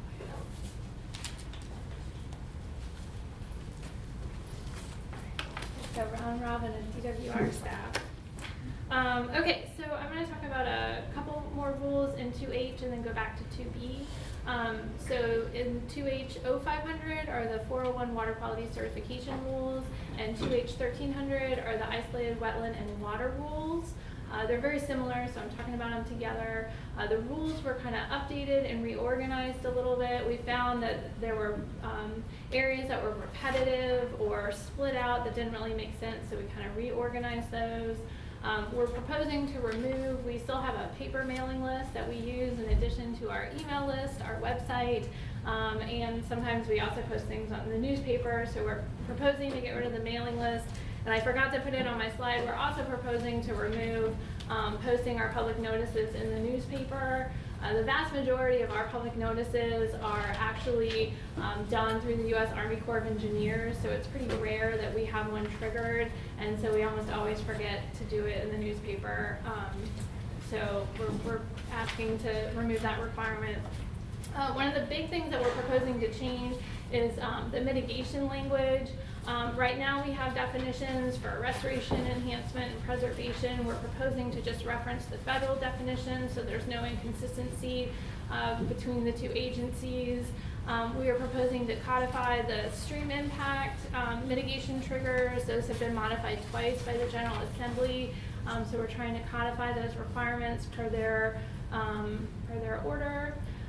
There were a number of ratios for wetland impacts, depending on how close the wetland was to surface waters.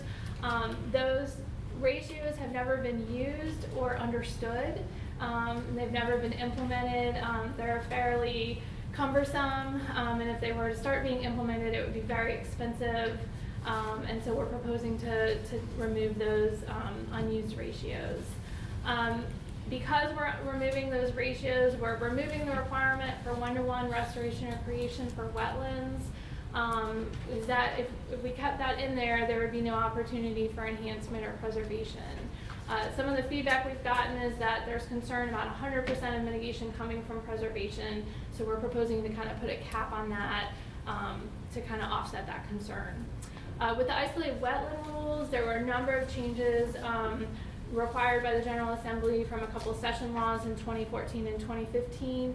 Again, the session laws required the Commission adopt those changes, and so this will put those into rule as well. So going back to 2B, in the 0600 section, it's the water quality management plans. Right now, the only water quality management plan in 0600 is the Goose Creek watershed, and that's near Charlotte.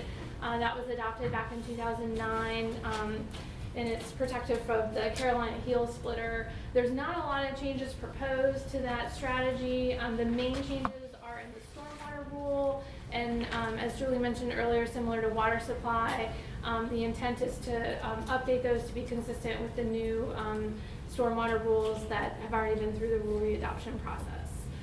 The same for Randleman. The Randleman Lake watershed, it's a water supply watershed with some extra requirements above the regular water supply watershed program.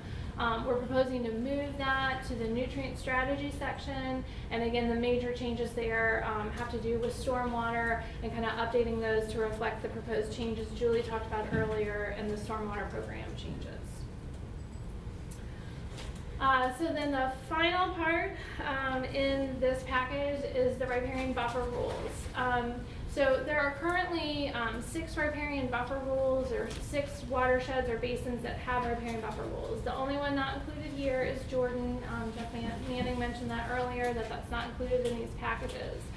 So 2 of the buffer rules are part of water quality management plans. That's the Goose Creek and the Catawba. The other 3 are part of nutrient management strategies, and that would be the Neuse, Tarpam, and Randleman. So the rules, we took them all out of 2B 0200 and moved them to 0600 or 0700.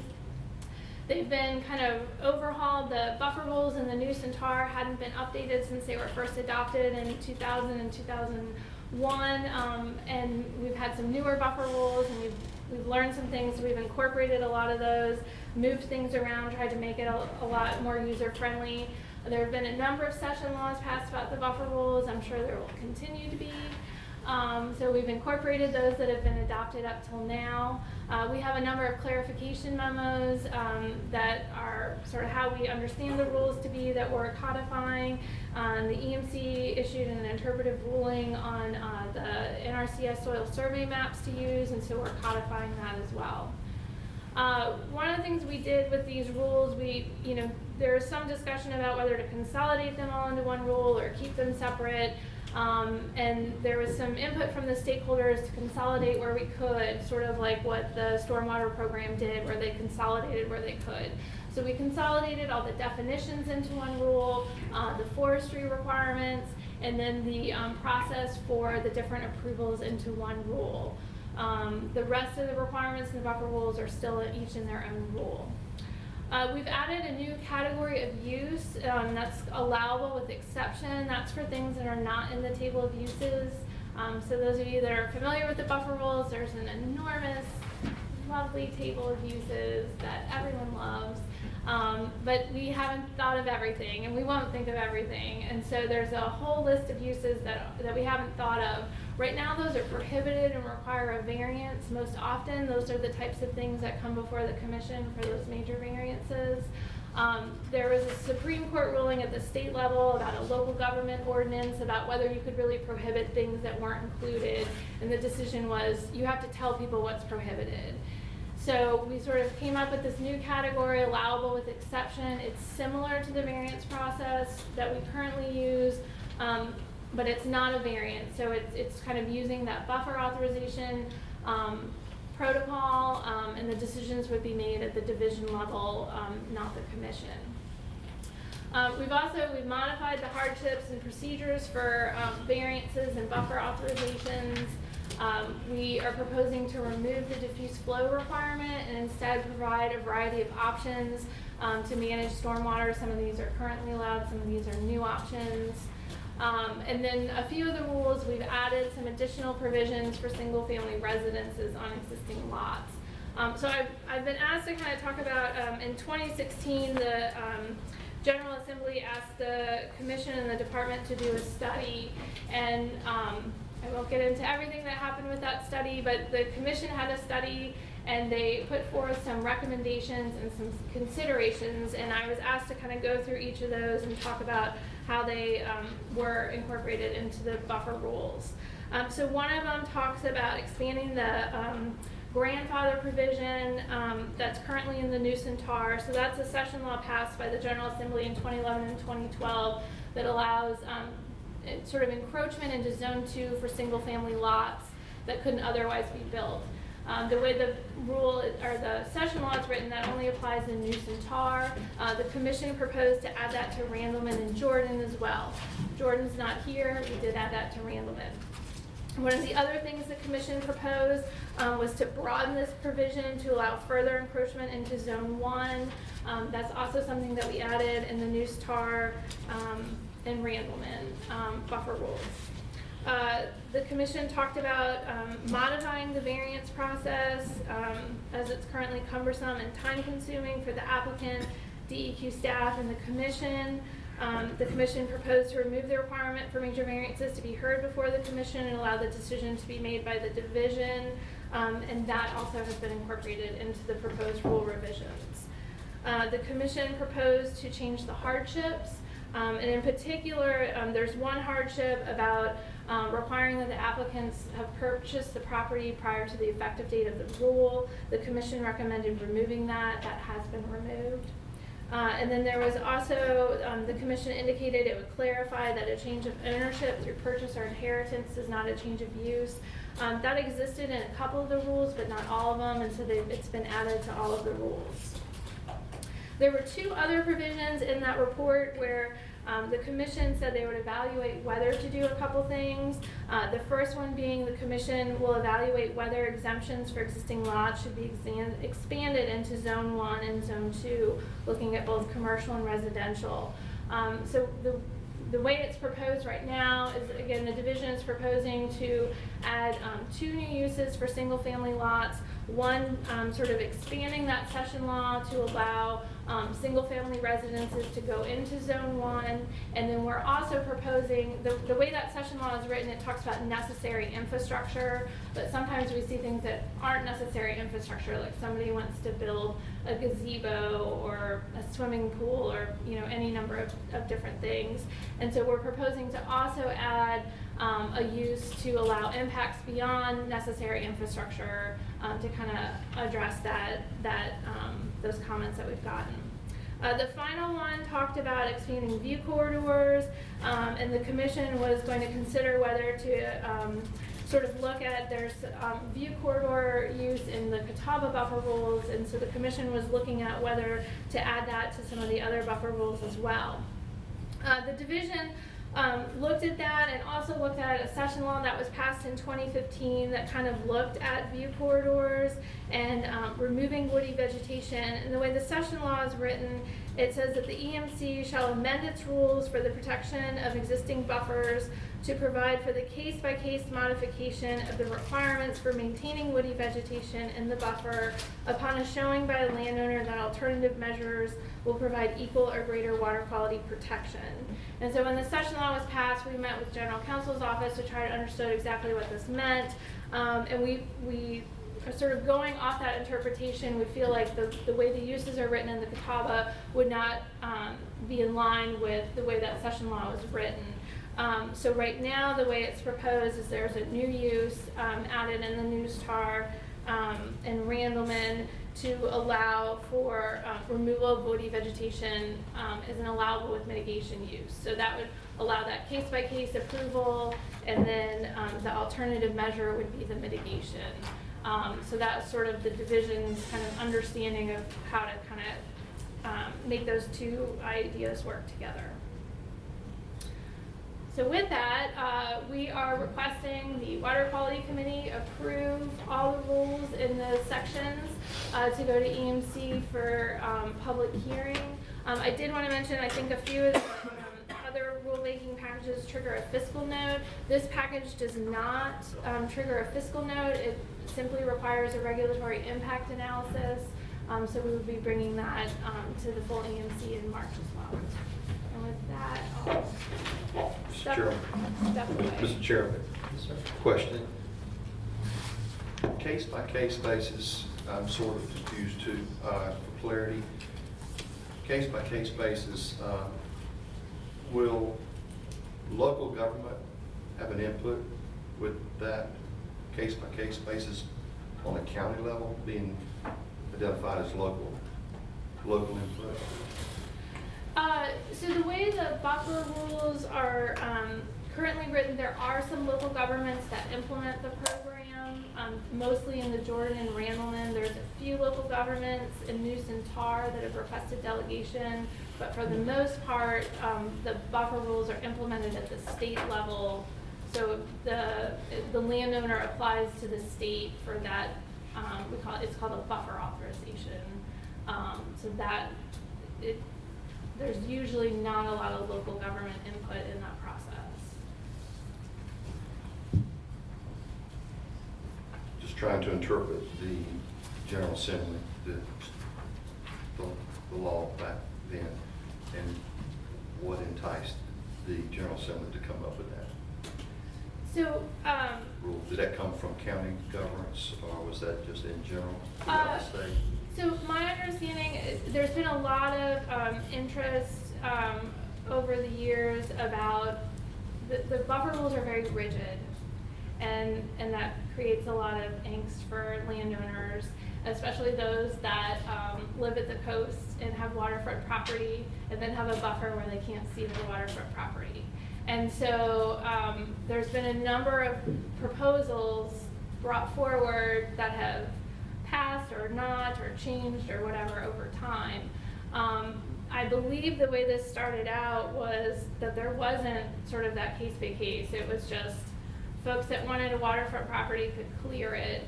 And this was a negotiation with the different stakeholders through the, you know, the bill review process over at the General Assembly as sort of a compromise so that we're not clear cutting the buffer so that everybody can see their waterfront property is my understanding. Yes, sir. Yeah, the last two items, Ms. Higgins, you know these are kind of important to one of our former commissioners and something I've been following pretty closely too. This was a report or recommendation to the ERC, I believe, the General Assembly that we did. So it would be helpful on these last two items if you could give us, and maybe we'll make this in form of a motion in a minute. Could you give us a summary of what we've considered about those two items, those last two you gave us, so that I can send that over, or committee chairman can send that over, either one of us, to the ERC to say that we have considered our recommendation, this is what we have elected to do, and then the General Assembly will be aware of whatever they need to do from this point forward if they don't think that's sufficient. Sure. I just want to make sure that loop is closed to the ERC or wherever we sent the original report to. Gotcha. Okay, so the first one was about additional exemptions. And the way the report is written, it says the commission will evaluate whether exemptions for existing development should be expanded into zones 1 and 2 for lots platted prior to the adoption date of the specific buffer rule. For example, commercial lots less than 5 acres and residential lots less than 2 acres. So what we're proposing is these two bottom bullets where we're expanding the current session law that allows necessary infrastructure, residents or necessary infrastructure to encroach into zone 2. So we're proposing to allow that to encroach into zone 1 as well, if mitigation is provided. And then we're also proposing to add a new use to allow impacts beyond necessary infrastructure in zones 1 or 2. Yeah, and again, I'm not trying to call you out here, I'm just trying to say, I want to send some accountability over, so everything's transparent and accountable. Yeah. So if you can give me that in bullet form back. Oh, I see, I'm sorry. Then we said we would examine it, we being EMC, but EMC and the department, we can at least send a letter along to say we did consider it and this is what we did. Okay, I got you, I'm sorry, I misunderstood. And that's Okay. all I want to do, and then if somebody has a different opinion over on Jones Street about it, they can take their action. If we all agree that we've examined it well enough. But we did say, you know, we said we would do something or implied we needed to examine it, and if this is what the action is from our examination. Okay, Go ahead. do you want that for all the recommendations or just the last two? I think those last two were the ones that we said we would, because you've incorporated the other ones, right? Yes. For those last two where you did part of them or not all of them, or you did something. I Okay. think those last two were the key ones that I'm most interested in at this point. Okay. And then the other question was, do we have all the ag exemptions in that are given to us under federal statutes and rules? I know that was one point that we talked about. Were there some additional exemptions that weren't spelled out in these general buffer rules? Well, there are no federal exemptions for buffer rules in the federal rule. The General Assembly did pass a session law to exempt ag ponds from the buffer rules. I'm back thinking in like bridges and roads, 2015. thinking more like roads and things like that. Yeah, so we did get some comments about whether to apply the 404 exemption to the buffer rules. And the best answer is we just haven't had time to, we've started fleshing it out with different stakeholders for what exactly that means. The 404F exemption would be all types of agriculture, including row crops and pasture right up to the stream bank. And so is that really what stakeholders are asking for, or is there a more narrow issue like farm roads or some other type of specific activity where an exemption is needed? I think the division has some concern if we give a blanket exemption for all agriculture, then is that really keeping with the intent of the nutrient strategies? If you start having row crops and, you know, cattle right up to the stream bank, so, you know. When will you have a determination on that made? You said you're gonna make a determination or determine that? I mean, we got rules moving through here. Right, so, yeah, so I was reaching out to stakeholders last week, and then the weather kind of put a wrinkle in my plans. So, you know, I mean, the plan is to continue to kind of resolve that, and so we can bring forward a revision in March to the full EMC and hopefully have that fleshed out as far as if there's an additional use that needs to be added to the table or additional clarification. And so we're trying to figure that out. I mean, there's currently provisions, roads up to 40 feet wide are exempt. And so is that not sufficient for farmers and what we're finding is Right, and I guess we're asking you, because I know Commissioner Keenan in particular here with these basins being agriculture, that farm equipment needs bigger roads, bigger crossings sometimes. They're not necessarily permanent or heavily used. right. But we don't want to penalize our agricultural community if such exemptions exist and we can use them. Right, so We'll try to. yeah, I'd say they don't exist, but we are aware that they may need to be added into the rule. And so Okay. if it's the committee's desire, we can bring forward that proposal in March. Right, to we the can full catch that up at the commission. full EMC. If we Sure. pass this today, we can catch that up at full EMC. But that would be another aspect I think we need clarity on. Just Absolutely.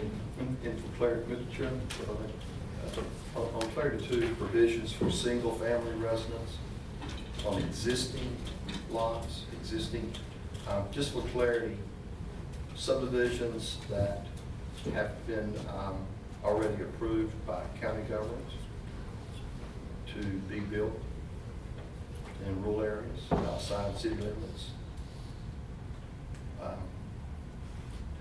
How do you deal with that?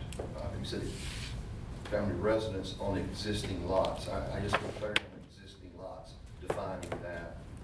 Yeah. And that too is going to include infrastructure for roads. 40 feet is minimal, but DOT, I think you have to be built to DOT standards and subdivisions. I think that's 60 feet, but I might be off. But I was just wondering about the existing lots. And saying that too, thinking during the recession, there was a lot of lots and properties that were developed, but yet infrastructure was placed in, but the homes weren't built. Now they're starting to build on them, and you're starting to see that now. So I'm just, how does that play into your revision? Yeah, so a couple of things. So let me address the roads first. There's several different uses in the tables that address roads. So that less than 40 feet are, currently it's termed exempt. We're proposing to change that terminology, but I'll just use the terminology we use now. So that means there's no approval needed by the division. If the road is 40 feet to 150 feet, that's an allowable use. So that's a buffer authorization where we are looking at basically no practical alternative purpose and need. And then above 150 feet is when mitigation is triggered. So it's not that they can't build roads bigger than 40 feet, it's just whether there's permitting or not. As far as what is meant by a existing lot, that is defined in those session laws, and so I can read that for you. And assuming I can, where's this? Hold on. It's not there. Okay. So an existing lot in the News and Tar Pamlico means a lot of 2 acres in size or less that was platted and recorded in the office of the appropriate county register of deeds prior to August 1st, 2000. For the Randleman Lake, we are proposing to use that same wording, but instead of referencing August 1st, 2000, we're referencing the effective date of the local ordinance implementing that provision. For the News and Tar, it was defined in those session laws back in 2011 and 2012 what was meant by existing law. Prior to 2000, it's been registered. Yes. County governments, approved subdivisions. Approved subdivisions. If I might, just for discussion, I know we're running out of time. How do you define subdivisions after 2000 and having to go with these new revision laws? or rules?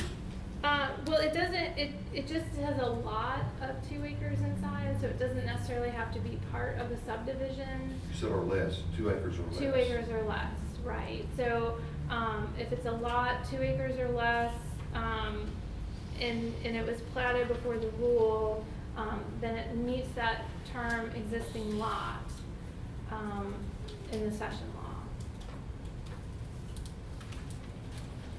So it doesn't require it to be in subdivision, just that it be 2 acres or less and platted.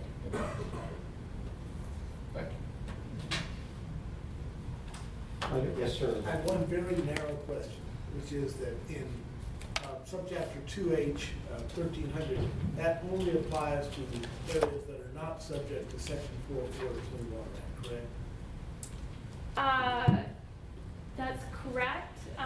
The legislature in 2014 did limit that section to only apply to isolated wetlands that are determined to be a basin or a bog by a North Carolina wetland rapid assessment method that we have. Right. So they kind of narrowed that a little bit, but yes, it's things that the Army Corps has not claimed jurisdiction over.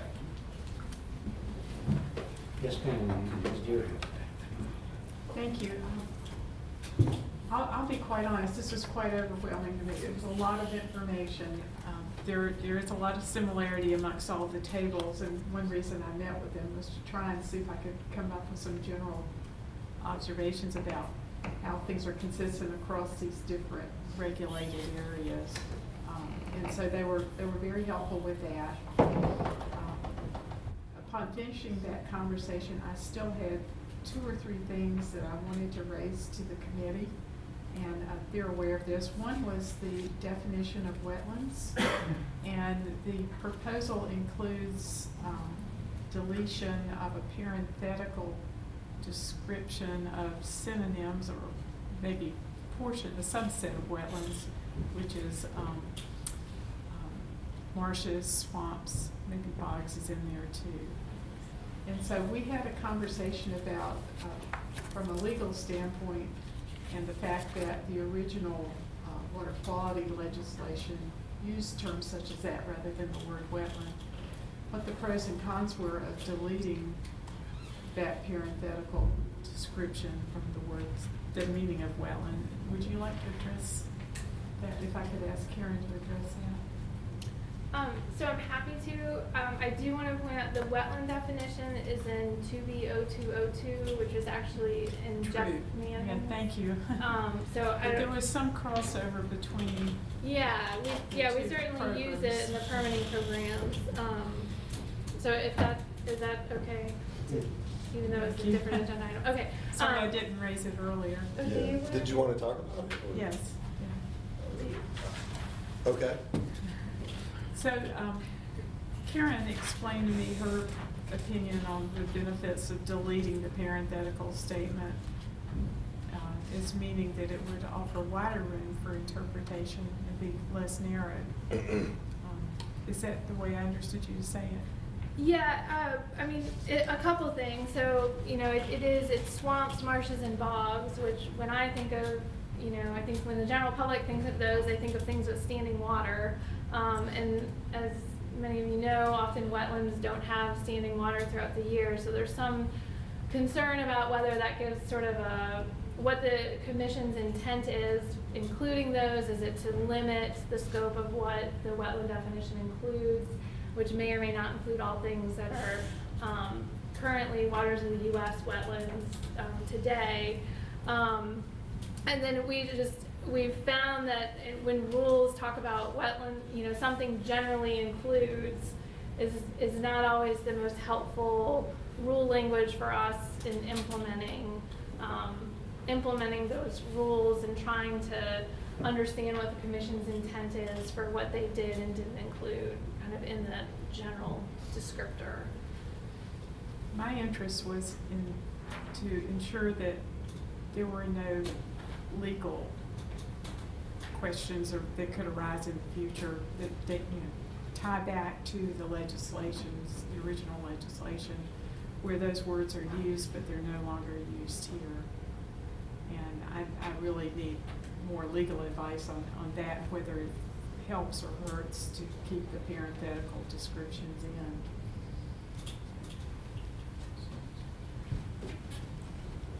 I'll ask the council. I don't have an answer for you right now, unfortunately.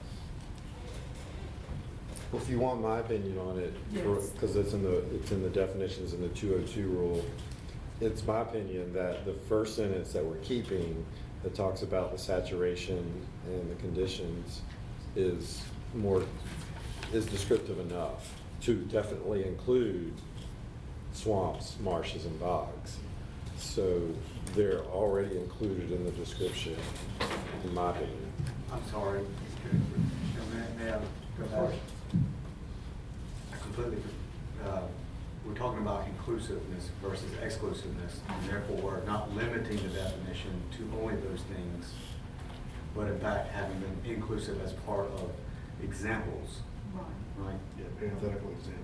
Right. Or verbiage, loose verbiage. Right, so having them there as with the including language is not limited to only those things. Does it have the word including in the parent parentheses, inside the parentheses, or just have the words? It says wetlands generally include swamps, marshes, bogs, and similar areas. But that's what's deleted in there. That's what we're deleting. We're proposing to delete.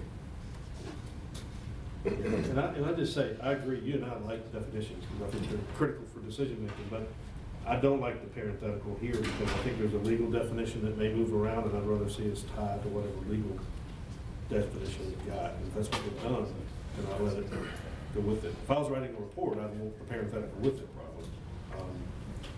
Yeah. But I do think it's a legal question. The main thing it seemed to do in modification there in the 200 rules is to exclude prior converted croplands consistent with federal law.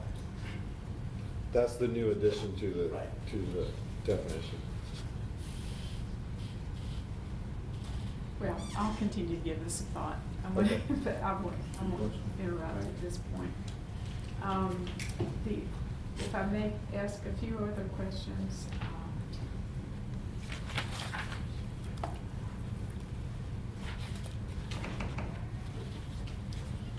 One other thing I wanted to point out, and just so that it's on the record here, is that they're removing the requirement for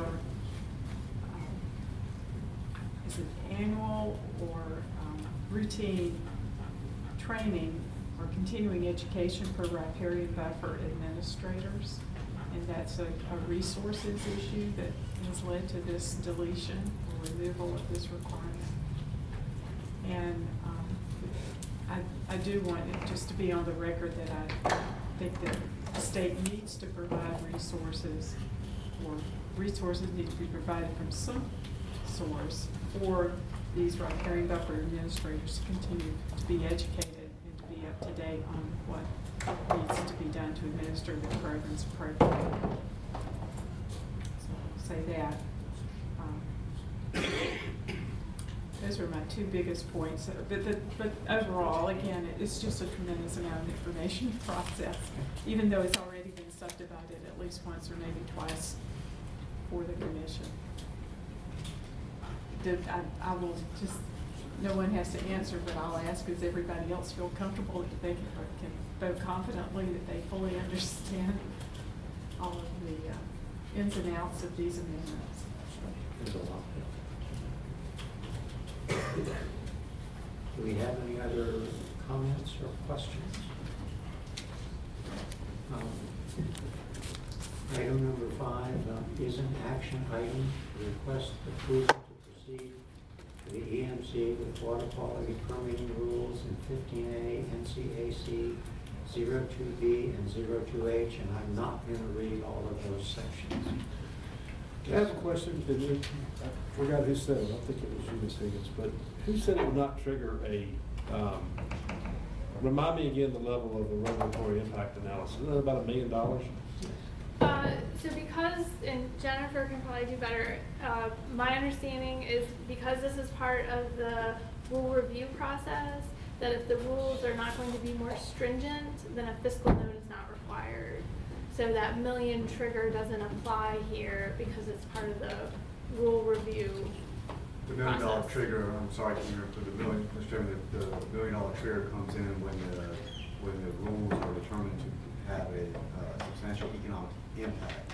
That's not the only instance in which a regulatory impact analysis is. No, I know, it's just kind of a working, Jennifer and I talked about this quite a bit, and I know it's a little working threshold. I guess I'm leading to the question of, what is the economic impact of these changes? Are you saying they're less than $1 million bucks? Are you saying they're 50 million or 20 million, or what do you think they are?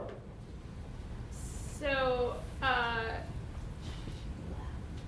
Juceline is the one that's been working on the regulatory impact analyses. I'm not sure if they're all done, and I have not seen them, so unfortunately I cannot answer that question. But we can try to. Because one thing we had talked about was if this was gonna be a big cost, that that analysis may need to be done before the committees and the chairman and the division director were gonna work through that. It just triggered me, and in my mind, I don't know if Councilman's right, that $1 million is not necessarily the number we use, but it's made it sound like it was, you really thought it was really low, by the way you said that earlier. Is this really low and we should just move on, or does this committee need to think about that total economic impact more? So just one little clarifying thing that may help is when staff usually talk in the terms fiscal note, that is different, and I'll tell you why, in regards to when they call it a regulatory impact analysis, okay? The difference in our minds is that a fiscal note will have impacts to state, either state, our budget, local government budget, DOT, or it falls into the substantial economic impact, which would be over the $1 million. If none of those are triggered, if there's no state impacts, if there's no local impacts, if there's no DOT, and it's not over $1 million, then we term it a regulatory impact analysis. Right, which is what she said, which means, So it's gonna be which means she low. thinks it's really, really low. Yeah. And the big picture of statewide rules improvements. So basically, there's not a real big, and we'll see this at the EMC level. I'm just making sure before it leaves committee, and it's about to leave committee, I think, to get to the full EMC. Yeah, so. That's your best estimate, because you said that earlier very confidently. Well, so my understanding, I mean, there was different session laws about the rule review process, and at one point there was a revision to the 150B that talked about if it wasn't more stringent, it didn't trigger a fiscal note, and so this package falls under that. So to me, more stringent usually means a more cost, and so this package, there's not a increased overall cost. Everything is the same or less stringent. Mr. Chairman, if I might, can I? Yeah. It's interesting, you just brought up those different lanes, DOT and others, but you know, when you do, and I understand what you're saying about the economic piece and of course the feasibility, but most pieces today work in governance. They do an analysis. They do a feasibility study, they do environmental study, and they do an economic impact analysis study. I know DOT does before they move on anything. So I was just looking at, as we move forward, always bringing up the economic impact analysis is key, particularly in the state. In the past few administrations, that's been the key. Going forward is the economic piece and how the rules and regulations affect the economic world within the state. And we'll know for sure. I just didn't want it to be really big before it left committee, and the committee said we should have looked at that before we left, but it sounds like it's small. So I'm ready to make the motion. We'll know when it gets to the full EMC how big it is. Yeah, Right. It seemed like there were a number of provisions in here that were relaxations from existing rules, so that would be. I was just cost savings. Right, so I'll go with that assumption, and I will make that motion that we approve this action item to move to the full EMC. And I guess it's appropriate that the other request I made to put that in the motion too. Maybe that's a separate motion. Let's make the motion here on just moving this forward, but I want to make sure that staff gives me those pieces that you and I, Mr. Chairman, can decide who sends it to the ERC. Okay. Do you have anything else? No, okay. I do. We have I do. Sorry, I do. So, you know, I know you're concerned about big numbers. I'll just, as a comparison, when the 2H stormwater rules with the MDC and fast track rules, you may recall that that analysis, there was $1 million associated with that because there was, but because it was less stringent on the regulated community, it wasn't a fiscal note. I mean, but there was big numbers involved with it, so I didn't want to misspeak or confuse you if numbers that do get crunched with Karen's rules do show some high numbers. The high numbers could be because they're benefits. Right, and we won't know for sure. And again, as we talked about, I think the big one came up on the landfill gas one, when there was an estimate that was really low, and Commissioner Carroll Yeah. and another committee had a fit, and we went back and looked at it, and it was really big. Yeah. And so I think that's what drove it. And I've tried to keep it where we make it, as you and I have talked, make a decision out of committee, so that OMB will have something to make the evaluation by. So as long as we're reasonably sure here, I was just asking the question because of the way she said it. All right. But I made the motion to move it on, so. We do have a motion on the floor. Is there a second? And the motion is that we bring the water quality permitting rule draft to the EMC for approval over here. Second. Yes, ma'am. Second. A second. We have a motion and a second. Is there any discussion? All those in favor of the motion? Say aye. Anyone opposed? Do I need an action item? Do I need a motion about this bullet? If you would, do we need a motion about those other items that will go to the ERC?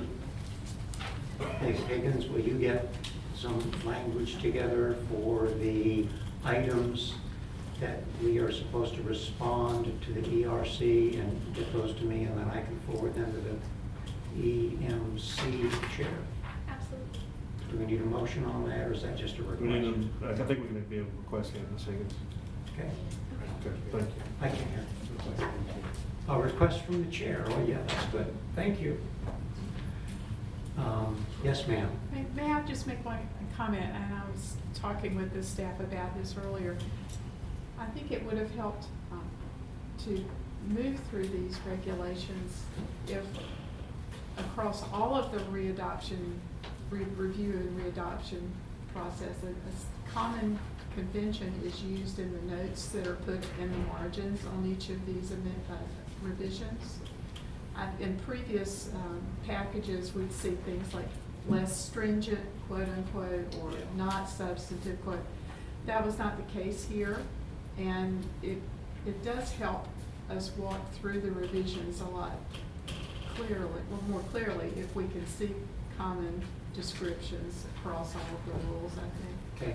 Is that a request that we should make to the division? For staff, for any staff? future rules that are coming Okay. to us to try and. I think our division director noted that. And yes. Thank you. If you have a particular example, model you want us to use, Well, I think the terminology that was used in the first package, the O200 package, was easy to catch. I think, didn't we use the terms less stringent in there, Jeff? Okay. Mr. Devane, are you ready? You're anxious here. We have a request to proceed to the EMC for public notice and hearings with proposed revisions to 15A NCAC 02K.0212 of the dam safety rules. It is an action item, and Mr. Boyd Devane will be presenting that information. Thank you. I am Boyd Devon. I'm an employee of the Division of Energy, Mineral, and Land Resources. I'll make it real brief.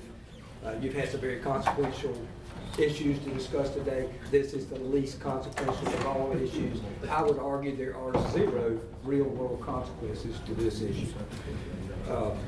But as you know, you have the law requires that all agencies that make rules have to go through a process and categorize them as necessary without substantive public interest, necessary with substantive comment, public interest, or unnecessary.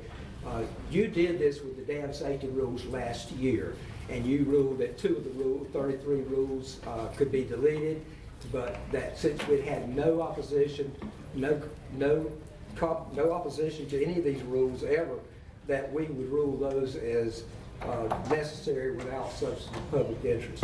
Well, it has to go through the Rules Review Commission before it can be finalized. And I will point out that during the process, we received one comment on the electronic list that they have, and one comment says that one of the rules, the reference to a statute was obsolete.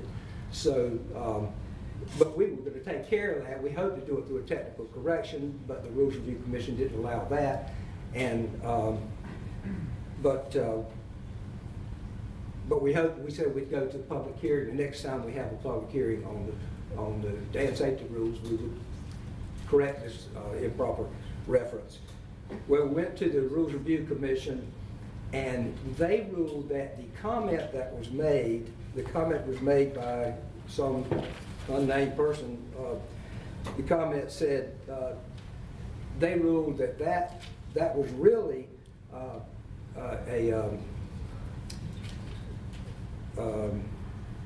think of the word. They said that was really an objection to the rule, and therefore that rule had to be classed as necessary with substantive public involvement, public interest.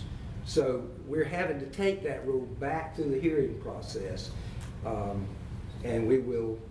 our plans are to come here, ask your permission in March, ask the commission sometime in June, go out to public notice. We plan on holding a public hearing in this Archdale building. We don't expect any interest, but in order to expedite the process, we're going to go ahead and announce that.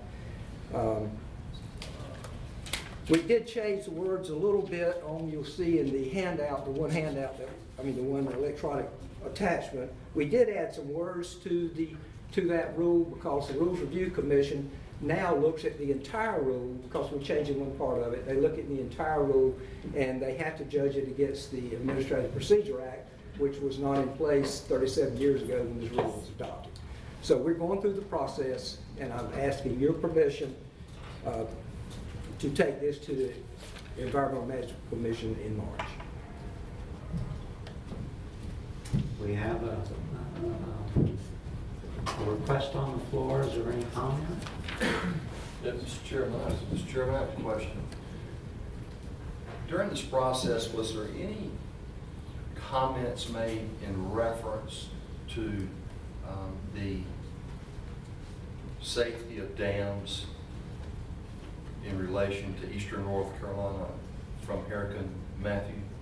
No, we actually did not receive any comments except that one person says you got a bad reference in there. But we didn't receive any comments. And we took that people said, hey, we don't want to change these rules. We need them now more than ever before. So that's what we took. Okay, and subsequent question.